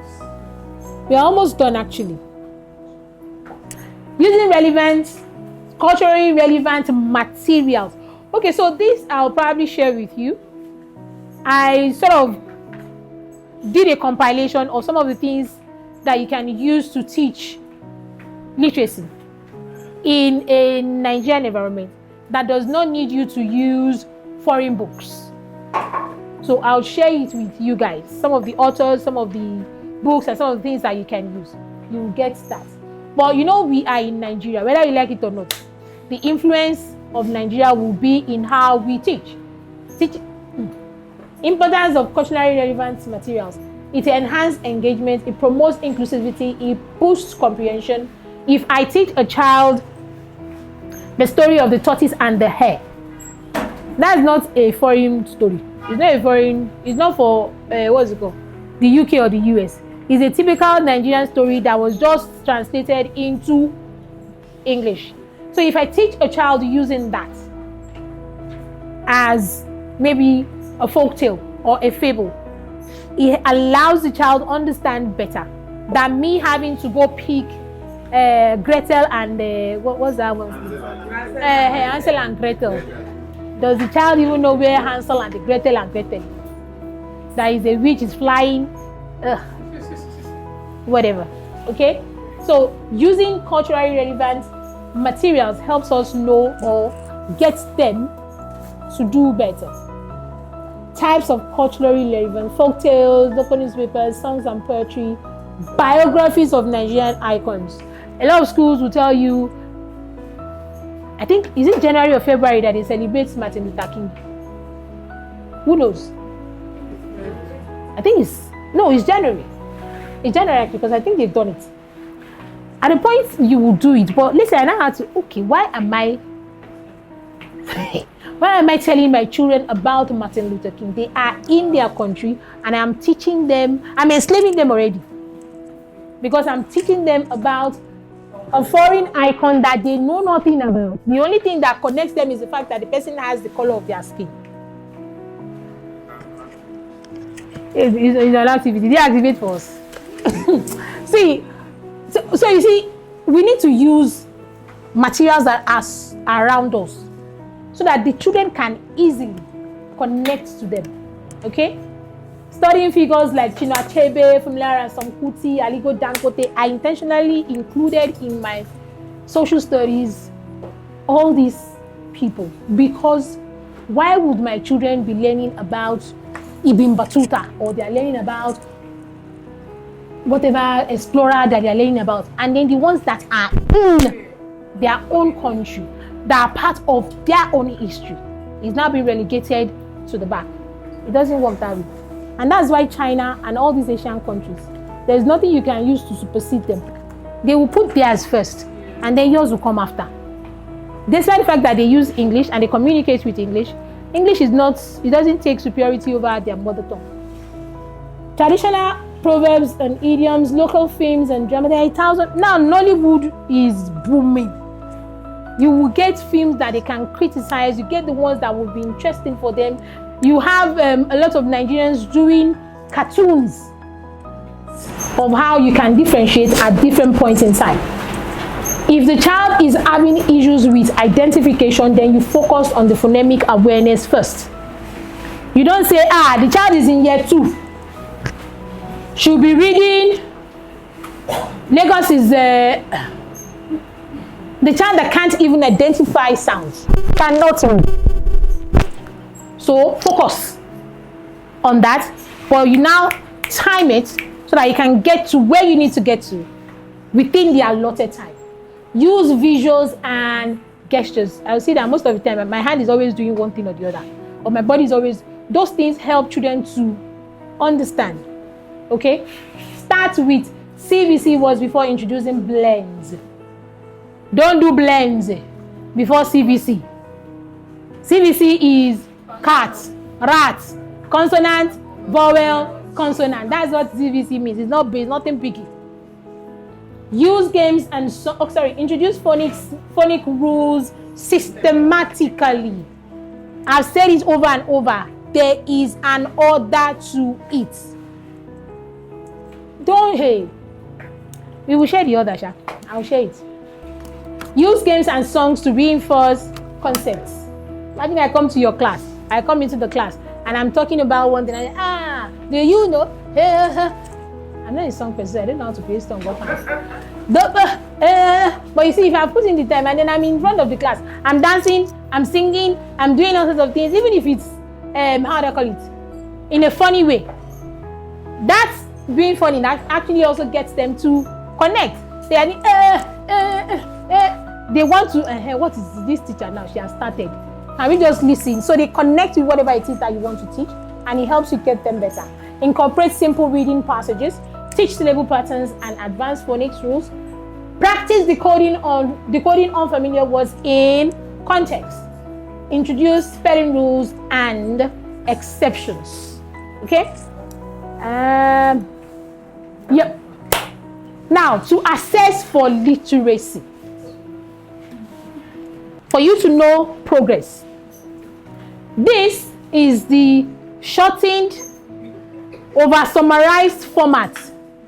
It can go on forever and ever. But for you to assess literacy, there is what you call running records. That means you listen to students read and note errors. We do choral reading. You do read alouds.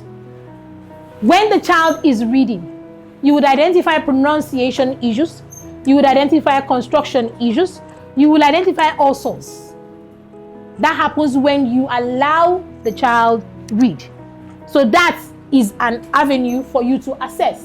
There is word recognition test, or what you people call spelling test.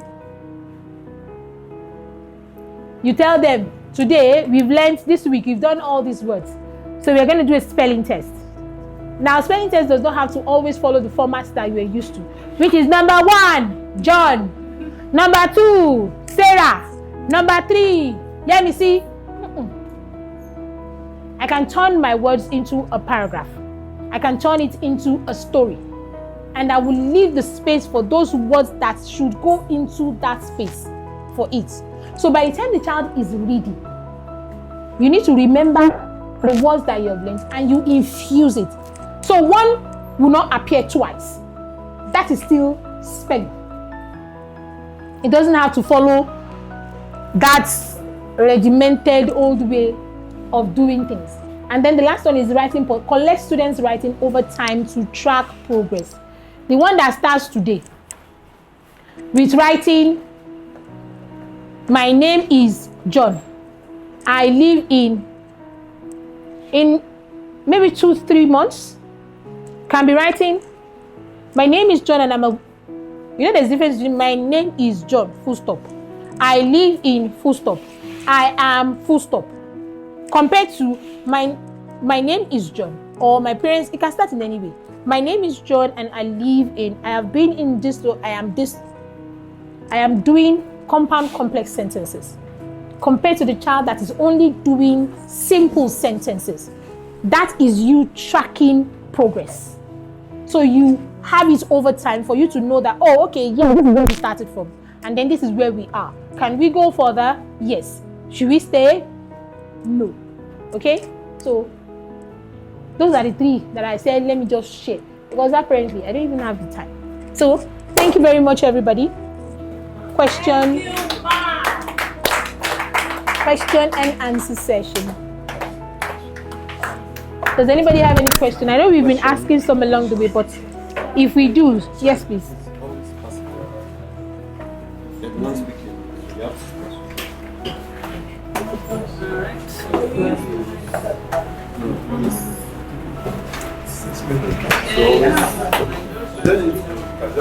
Okay. My question is about the certificate. Yes, sir. No, I'm not very problem with your voice. So my question is that about the certain rules of Jolly Phonics, because the other time you grouped us, there was a discussion that's supposed to start with certain, that we should not start with That is it compulsory? Because some schools, you said in the curriculum there will be a curriculum that's laid down that we should not go in from it. We should just look for a way to manage it. So if a curriculum has been written already, should we go into it, or we should go to that process of certain of letting the children to know, or we should go through from the beginning to Z as a sound? So, and the second question, sorry ma, is that we're talking about the letter A sounds A. Is there anything wrong in that, introducing to the children? Okay, so let me start from the second one, and maybe if I forget, you remind me of the first question. Okay, so like I explained from the beginning, there is the British and then there is the American. It is the American that says A sounds A. And in a typical Nigerian school, they're supposedly supposed to practice British curriculum. They don't use that. That is not how you teach sounds. Okay? So but the other question that says if your school has a particular curriculum that starts with identifying the letters in order, please follow the order that has been laid down for you. If the school is flexible enough to want to give you opportunity to bring in other things, ask, and if you're given that opportunity, you can do. But in a case where you are not given that opportunity, please ensure that you are there to it. Now, the truth is, if you're going to be asked to teach, it should be grouped. So it could probably be from A to maybe J. Just saying. Which is the first 10. Okay? It could be that way. Because even with us that use the Montessori curriculum, Montessori in the early years, 1.5 to, does not have an outline for sounds. They just learn language. It is when we get into preschool 2, which is like the 2.5 to 3.5, that is when we start that introduction. But in that first class, that first preschool class, they just learn the first 10 sounds. That's A, B, K, all the way to J. Nothing is done with it. It's just for them to identify, be able to associate it with objects, see it anywhere and recognize it. So if your school says that is how they want it, please adhere to it so that it doesn't seem as if you are trying to, how do I call it? Insubordinate. Okay?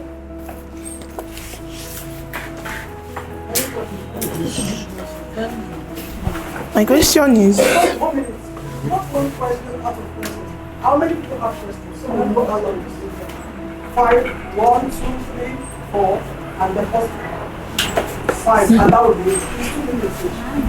okay, you spoke about voice in class, not speaking out loud, or not. It's not a must a child must speak up. So what happens when a child is active in playing, and also when it comes to learning, the child voices? No, I did not say the child should not speak. I said the child should not shout. So you are not made, the child is not meant to raise his voice. Or if you've taught people not to raise their voice, they will think it's okay for them to raise their voice. When the child is not talking, why would the child not talk? She's just talking in. When and you will not. Okay, he whispers. Yes, but normally the child play and shouts all of that. When the child is playing, you hear. You can hear from anywhere you are. So what it means I don't know the child, but one of the things that it can be is that thing that you're probably teaching that child at that point in time, the child does not know yet. And because they don't know yet, there's that dent in their confidence in expressing themselves. There are some children that when you ask questions, they are confidently saying rubbish. Just say rubbish. No, every child is not like that. It is a personality thing. There are some children that will confidently their voice is the loudest, and they're saying rubbish. It's easy for you to get those ones and then find a way to. But you see, this other child are the children that you have to dig into. You still need to bring that child out. The child is comfortable in the midst of his or her peers. That is why when they are playing, they can shout the walls down.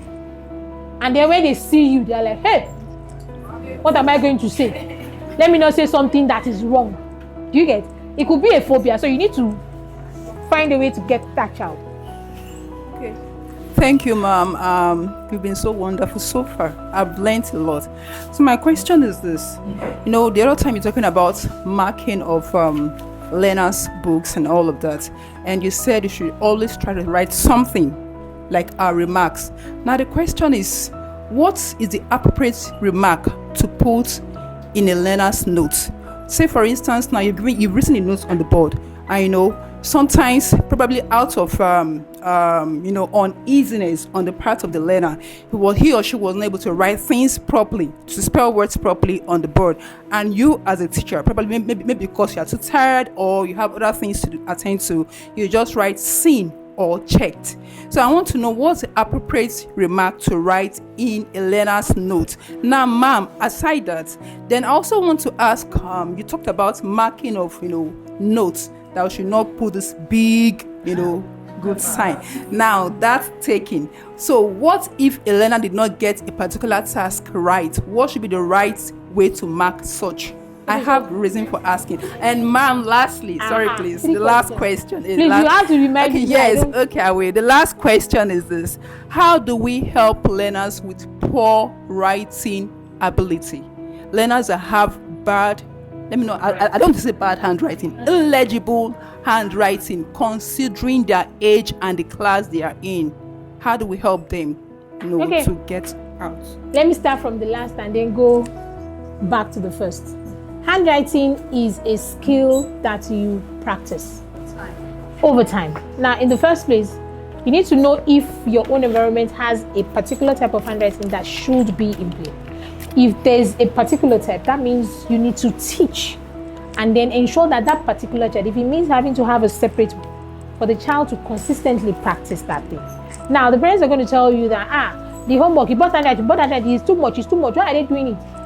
You need to create time within your own time to help that child get that thing. That issue also stems from also you as a teacher not using the proper letter formation from the get-go. The other time she wrote the B and we were trying to explain it. If you do not do it the right way at the point when you are teaching them, they will do the wrong thing and then they will forever keep doing the wrong thing. And then that becomes a problem for somebody else. But if you taught what they need to do from the beginning the right way, which is why you also as a teacher need to find out and know that what you are teaching is actually right. So if you now teach it, what you now need to do is practice consistently until the child gets better. There are some people that their handwriting is the Holy Spirit that would help us. But you see, our job is to keep doing what we need to do to help that child get to where we need the child to get to. That's one. Two. What was the other question? I can't remember. Marking. How to mark a child. So usually what we do in my school is if I'm marking, this is right. If it is wrong. Okay, that's what I want to confirm. Because we are coming from just, you have to put just a dot. But the child might not see the dot. The child might not see the dot. Okay. So if it is a word or a sentence, at the end of it, I've put this in my color. The child will know that this is different from what I had in my book before. Now, in some cases, if you want to now extend it, if there's a wrong spelling, you either underline or you circle. Okay? In some cases, you write, if there's space enough, write the correct word. Now, if that word is a word that consistently keeps reoccurring and it is still being spelled wrong, turn it into part of what the child is going to be using for their spelling or handwriting. So transfer it into their handwriting. So you write that particular word or write it in the midst of a sentence and tell them to keep copying it until you get to a point that you know that, okay, it seems this thing is getting better. Okay? Then your first question. What's the right form you have to put in a note, a child's note? Okay, so if, please don't do sin. Checked is still okay, but checked only should come in when the child has written exceptionally well. Half of the time, they don't. But even when they've written exceptionally well, you could say, oh, well done. Do you understand? Before you now put checked and your dates. Or you do, oh, please ensure you write within the line allotted. For those students that don't write well, either the letter is hanging or the letter is not where it's supposed to be. For others, please check your spelling to ensure that you are writing the correct, or rewrite the words that you did not spell correctly. That means automatically Jan has to take that and then write that thing out. Now, this also is what's it called? Subject to levels. It is subject to class. A preschool and nursery child, I will not write Please write on the line. their own. I'll do what I no. So what I just do is, yes, ma'am. The class is almost over, but I think you're getting some people by using preschool. They may not understand. That's not to do. Oh, okay. Oh, okay. Oh, okay. Sorry, that's true. That's true. Okay, so preschool is 1.5. Well, according to us, I don't know if that's the same thing that applies to Lagos State or whatever. But according to what we use, 1.5 to 2.5 is preschool 1. 2.5 to 3.5 is preschool 2 or 3, depending on the birth month of the child. Nursery 1 is from 3.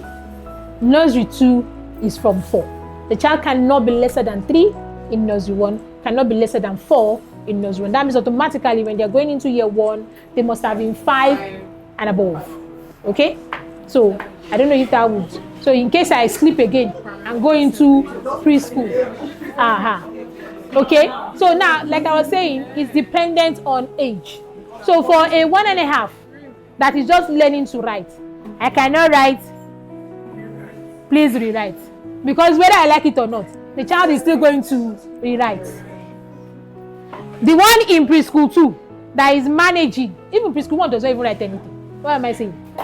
The one that is 2.5 and above that is writing, just write it and let them do it again.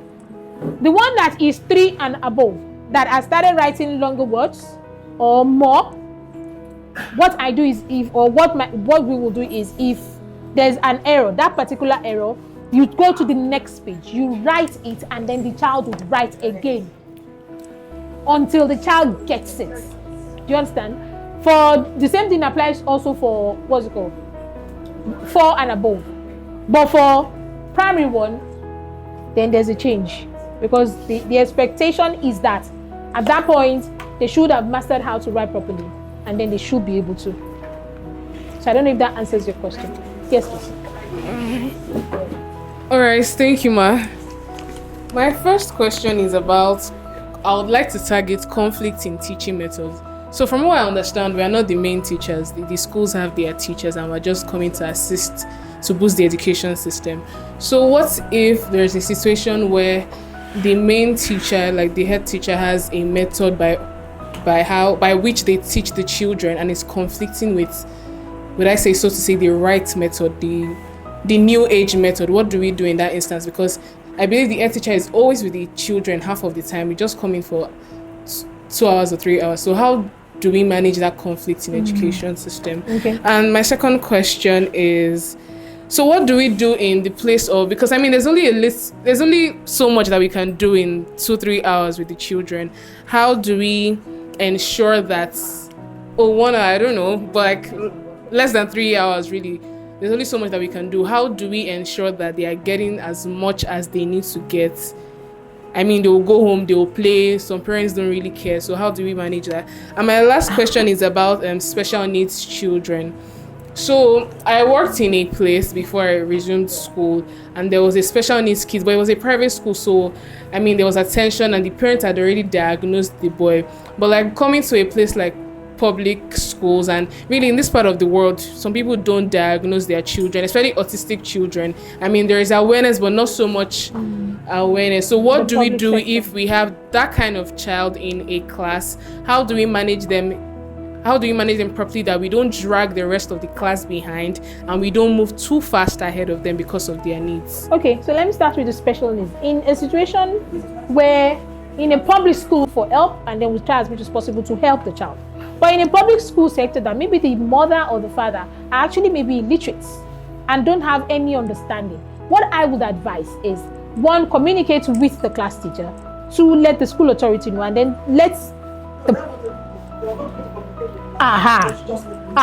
so communicate with her.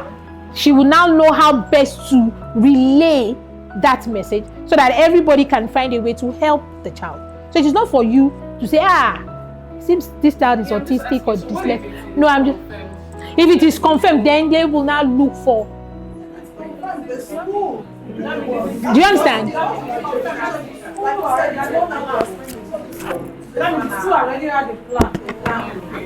Okay. Do you understand? So we pray as much as possible not to have special needs, but when we do, they are also children. You also need to be able to find a way to work with them. But you can now not use them to drag everybody back. So what that would now be for you is, depending on how passionate you are about it, you find the time. Do you understand? You prepare a special plan and then you're working with the child at the time when you are not working with everybody. So you'll have excused and asked, this child, I need some minutes or some whatever it is with the child to help this child. It is based on who you are and how passionate you are about that situation. Okay, that's question 3. 2, what is it? Conflict. I think I remember conflict. Yeah, conflict in teaching method. Okay. I want to say an adage, but I can't remember the adage. So let me go on. Let me go on. Now, I remember. That's Yoruba for you. That means when you go into a new place, you tread carefully. Not because you don't know or you're not smart enough, but because you need to observe how it works in that environment. If you now see that, this thing that you're using is not working, escalate. I want to introduce this. Can you please let me help them to let them know that, this is where I want to do it, so that that you people are not loggerheads. I think the reason why you're doing this, there was a problem. Do you understand? There was a problem. Whether they admitted it or not, there was a problem. But the only way you might have conflict is when you begin to love your what you have to your opinion upon it. But if you just come in as if you don't know anything, whatever they say you should do, yes ma'am. But what you want to do, as the children, you teach. Do you understand? So I think that's the best. But if you begin to tell them, this your method is bad. Won't be able to. Because I remember sometimes they go in one public school that we went to, we wanted to help to train the teachers. I think we went the wrong way. Because we saw the head teacher after like 5 times. Or 3 times. Maybe every day say we went to do photocopy and one day said, there's nobody in this office that can photocopy apart from the head teacher. Because it wasn't there. When I told them our desire, our vision, and how we want to help train the teachers, help them, put them through and work just like what we are doing here. And it's free. And he said, whatever we want to do, we understand, we appreciate it. But if you can pay for what we want to do, the government has a way they train their students. So we told ourselves that we can't help them. But in that situation, in that case, if there's something we can do, but in this situation, it's easier because they told you, okay, they've accepted for you to come on board. So just do whatever you know to do, whatever the curriculum you've been given, to teaching the right thing. I think it's not the curriculum might be the same, because the methodology is different. It's what will be different. So whatever curriculum they say they have, no problem. Your objective is one, to make sure that every one of those children can read, can write properly, can understand, can comprehend. They can be like their peers in private school. Many of them can't read, that's the truth, because as they brought in, we said if you want to do scholarship, and we said bring your best student. The ones in year 5 could not write our year 1 entrance. Those are the entrance exam from nursery 2 to year 1. The paper that our nursery 2 pupils wrote to move into year 1, these people in year 5 could not write it. They could not write it. So we didn't give them any scholarship because my people were like, Mama, this is liability. You understand? So just whatever they say, yes ma'am. The Bible will say ó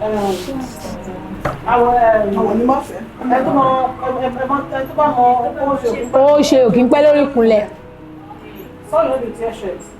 You understand? But what you want to do is what you want to teach the children. And if there's need for you to escalate, I really don't think you have to escalate. There's no need. The parable of matter and the ocean should suffice. That's apart. Now I came to your class one day. We were teaching the children, what was it, mathematics or something, and the child others were getting it, but there was a particular girl that was having challenge and all that. Now I came in, I didn't put it as your teacher didn't know what to do or she's doing the wrong thing. But I said there's another system you can also use. Look at this one. Will you be able to get it? I think it was square root or something you were doing that day. Okay, so I now use another method. So the others already got what she used for them. But one girl could not, for the life of whatever. So I came to a simpler way of breaking it down this way. Now, can you understand it? They all said yes. So there are two ways. You can either use this or use this. So, and they were all happy. So you are not going there to say their teachers are not working. If they were not working, they would not be on the schools. So they are working. But you know that the numbers the teachers in private school, maybe you have 50 children you are taking care of, 10 students. These teachers in public school, they are dealing with 50, 60, 70, 80 in the class. When I went for my teaching practice, I had 94, 85 missing. Yeah! All my friends went to private school. I chose a public school for a purpose, and for a season like this, I had 84, 94. I was in Nairobi with, do you understand? Thank you. I had 94 in my class. So, really speaking, if anything, these teachers are doing a lot. They are doing what we can't do. 94, how do you deal with that? So what we are going to tell them now is to now try a simple, and then don't note the day. You only have 1 hour every day. Don't note it. Number one, be as friendly as possible. Just turn in a more, something that they can remember. Atika was singing this song, and so they will remember the teaching with the song. Oh, she danced this way. The lumpy girl, or do something, what's crooked man. The children will quickly remember the song, the poster of the teacher, and then relate it to the topic of today. So really, what the system they are using is because of the girl they are dealing with. So you will now come in and say, and then you don't try to do a lot. If you try to do a lot, you should get so So you cannot do 30 minutes and everything, and the remaining is, playing it and acting and things like that. You get them. We are not going to go to schools giving an impression that public teachers are not doing their work. My parents retired as public school headmistress, so I can tell you. Who has this?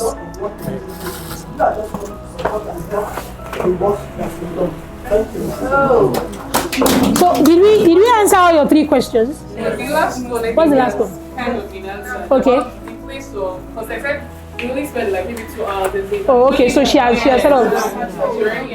All right. I think that's the last one. She's the last person. She has answered most of my questions. Oh, okay. Actually. So the last one I want to ask is about the what's it called? how we teach literacy. How? Sorry, please. Can we? Teach literacy? You gave us the word blend and all that. How we and teach what? Sorry. Literacy. Okay. I mean the order of teaching literacy. So you mentioned the the consonant blend and all that. So I want to know, is it the sight word that comes before the consonant blend? So I've said graphemes, 2-letter words, 3-letter words, sight words, not all. Sight words before. So not all. So you start with the simplest. There's I'll try and see if we can share the order with you. The order with which you can teach sight words. We listed some: I, me, you. Do you understand? Simple ones. You start with them. Then you now move to consonant blends. By the time you're done teaching consonant blends, you would also still teach some other sight words, because that is not the ones you teach at the end of your 3-letter words is not everything. Okay? So you keep building on what you teach along the line. This is not a question. How can you help teachers like head of schools, like writing the alphabet? In most cases, you see teachers want to write capital formation. Okay. Want to write capital U. I will see the letter written in the small. Okay, let me answer that. Let me answer that. I think you need to understand. There are different trainings. No, really, I'm not talking about the handwriting. No, I'm just on the. I'm talking about the letter formation. For example, when one wants to write capital letter Y, okay, and you discover putting lowercase and uppercase together. Yeah, that's part of.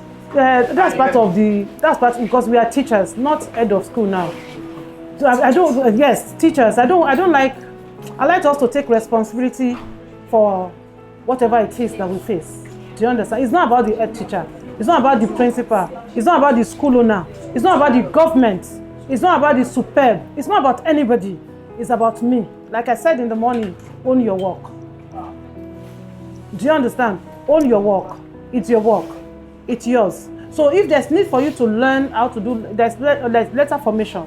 It's for you to learn it. If you know it and you teach the children in your class, they won't have the problem you and I have today. We were not taught. We were taught handwriting. I was taught with 2D. I was taught it with 2. I don't know if there's. I still 2D. But I was not taught the way we're teaching letter formation. I was not taught letter formation. A lot of these younger children have good handwriting, better than some of us, because of the way they were taught. It's a skill. It's a skill. You have to teach this. Every skill that a child needs, you have to teach it. And the only way you can teach this skill, you can't go to. I can't say I have a shop now. Oh, somebody come. I need an apprentice for carpentry. The person has come to the wrong place, because I don't even have the skill to teach the person.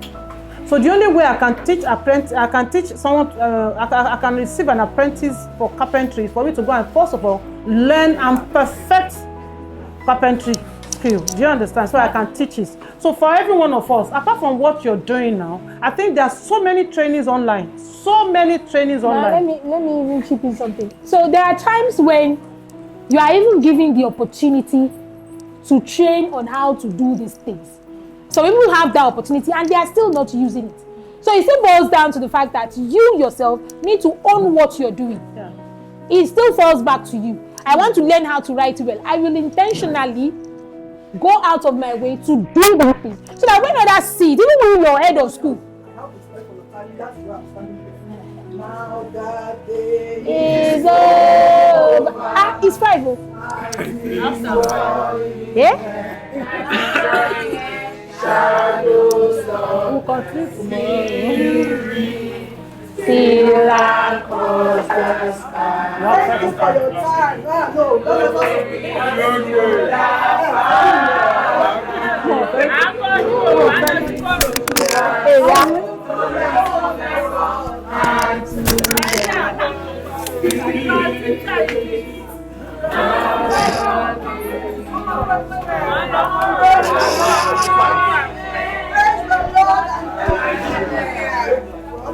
That's my common word. Thank you for your time. I do sincerely apologize. I will spend 25 or 30 minutes more than the time allotted. That's hello. Now, we did this extra 30 minutes for two reasons. We all didn't come early. Now, we are starting very early tomorrow. We are advertised 12 o'clock. How be it? When we stand on our integrity, 12 o'clock for numeracy and what you have on the outline. But we'll be here for 11 o'clock for those that want to learn lesson planning. So if you want to learn that, it's a bonus. It's not part of the content of this training. And we're going to do that between 11 and 12. Ma'am, okay. Now, between 11 and 12. Otherwise, the meeting is closed today. Meet you at 12 o'clock. But if you are hungry enough to want to learn something extra, we will be here by 11 a.m. We'll take that between 11 and 12. Please come with your passport photographs tomorrow. Please don't let your phones be ringing during class tomorrow. Be on time. Be eager to learn. And there's just a lot that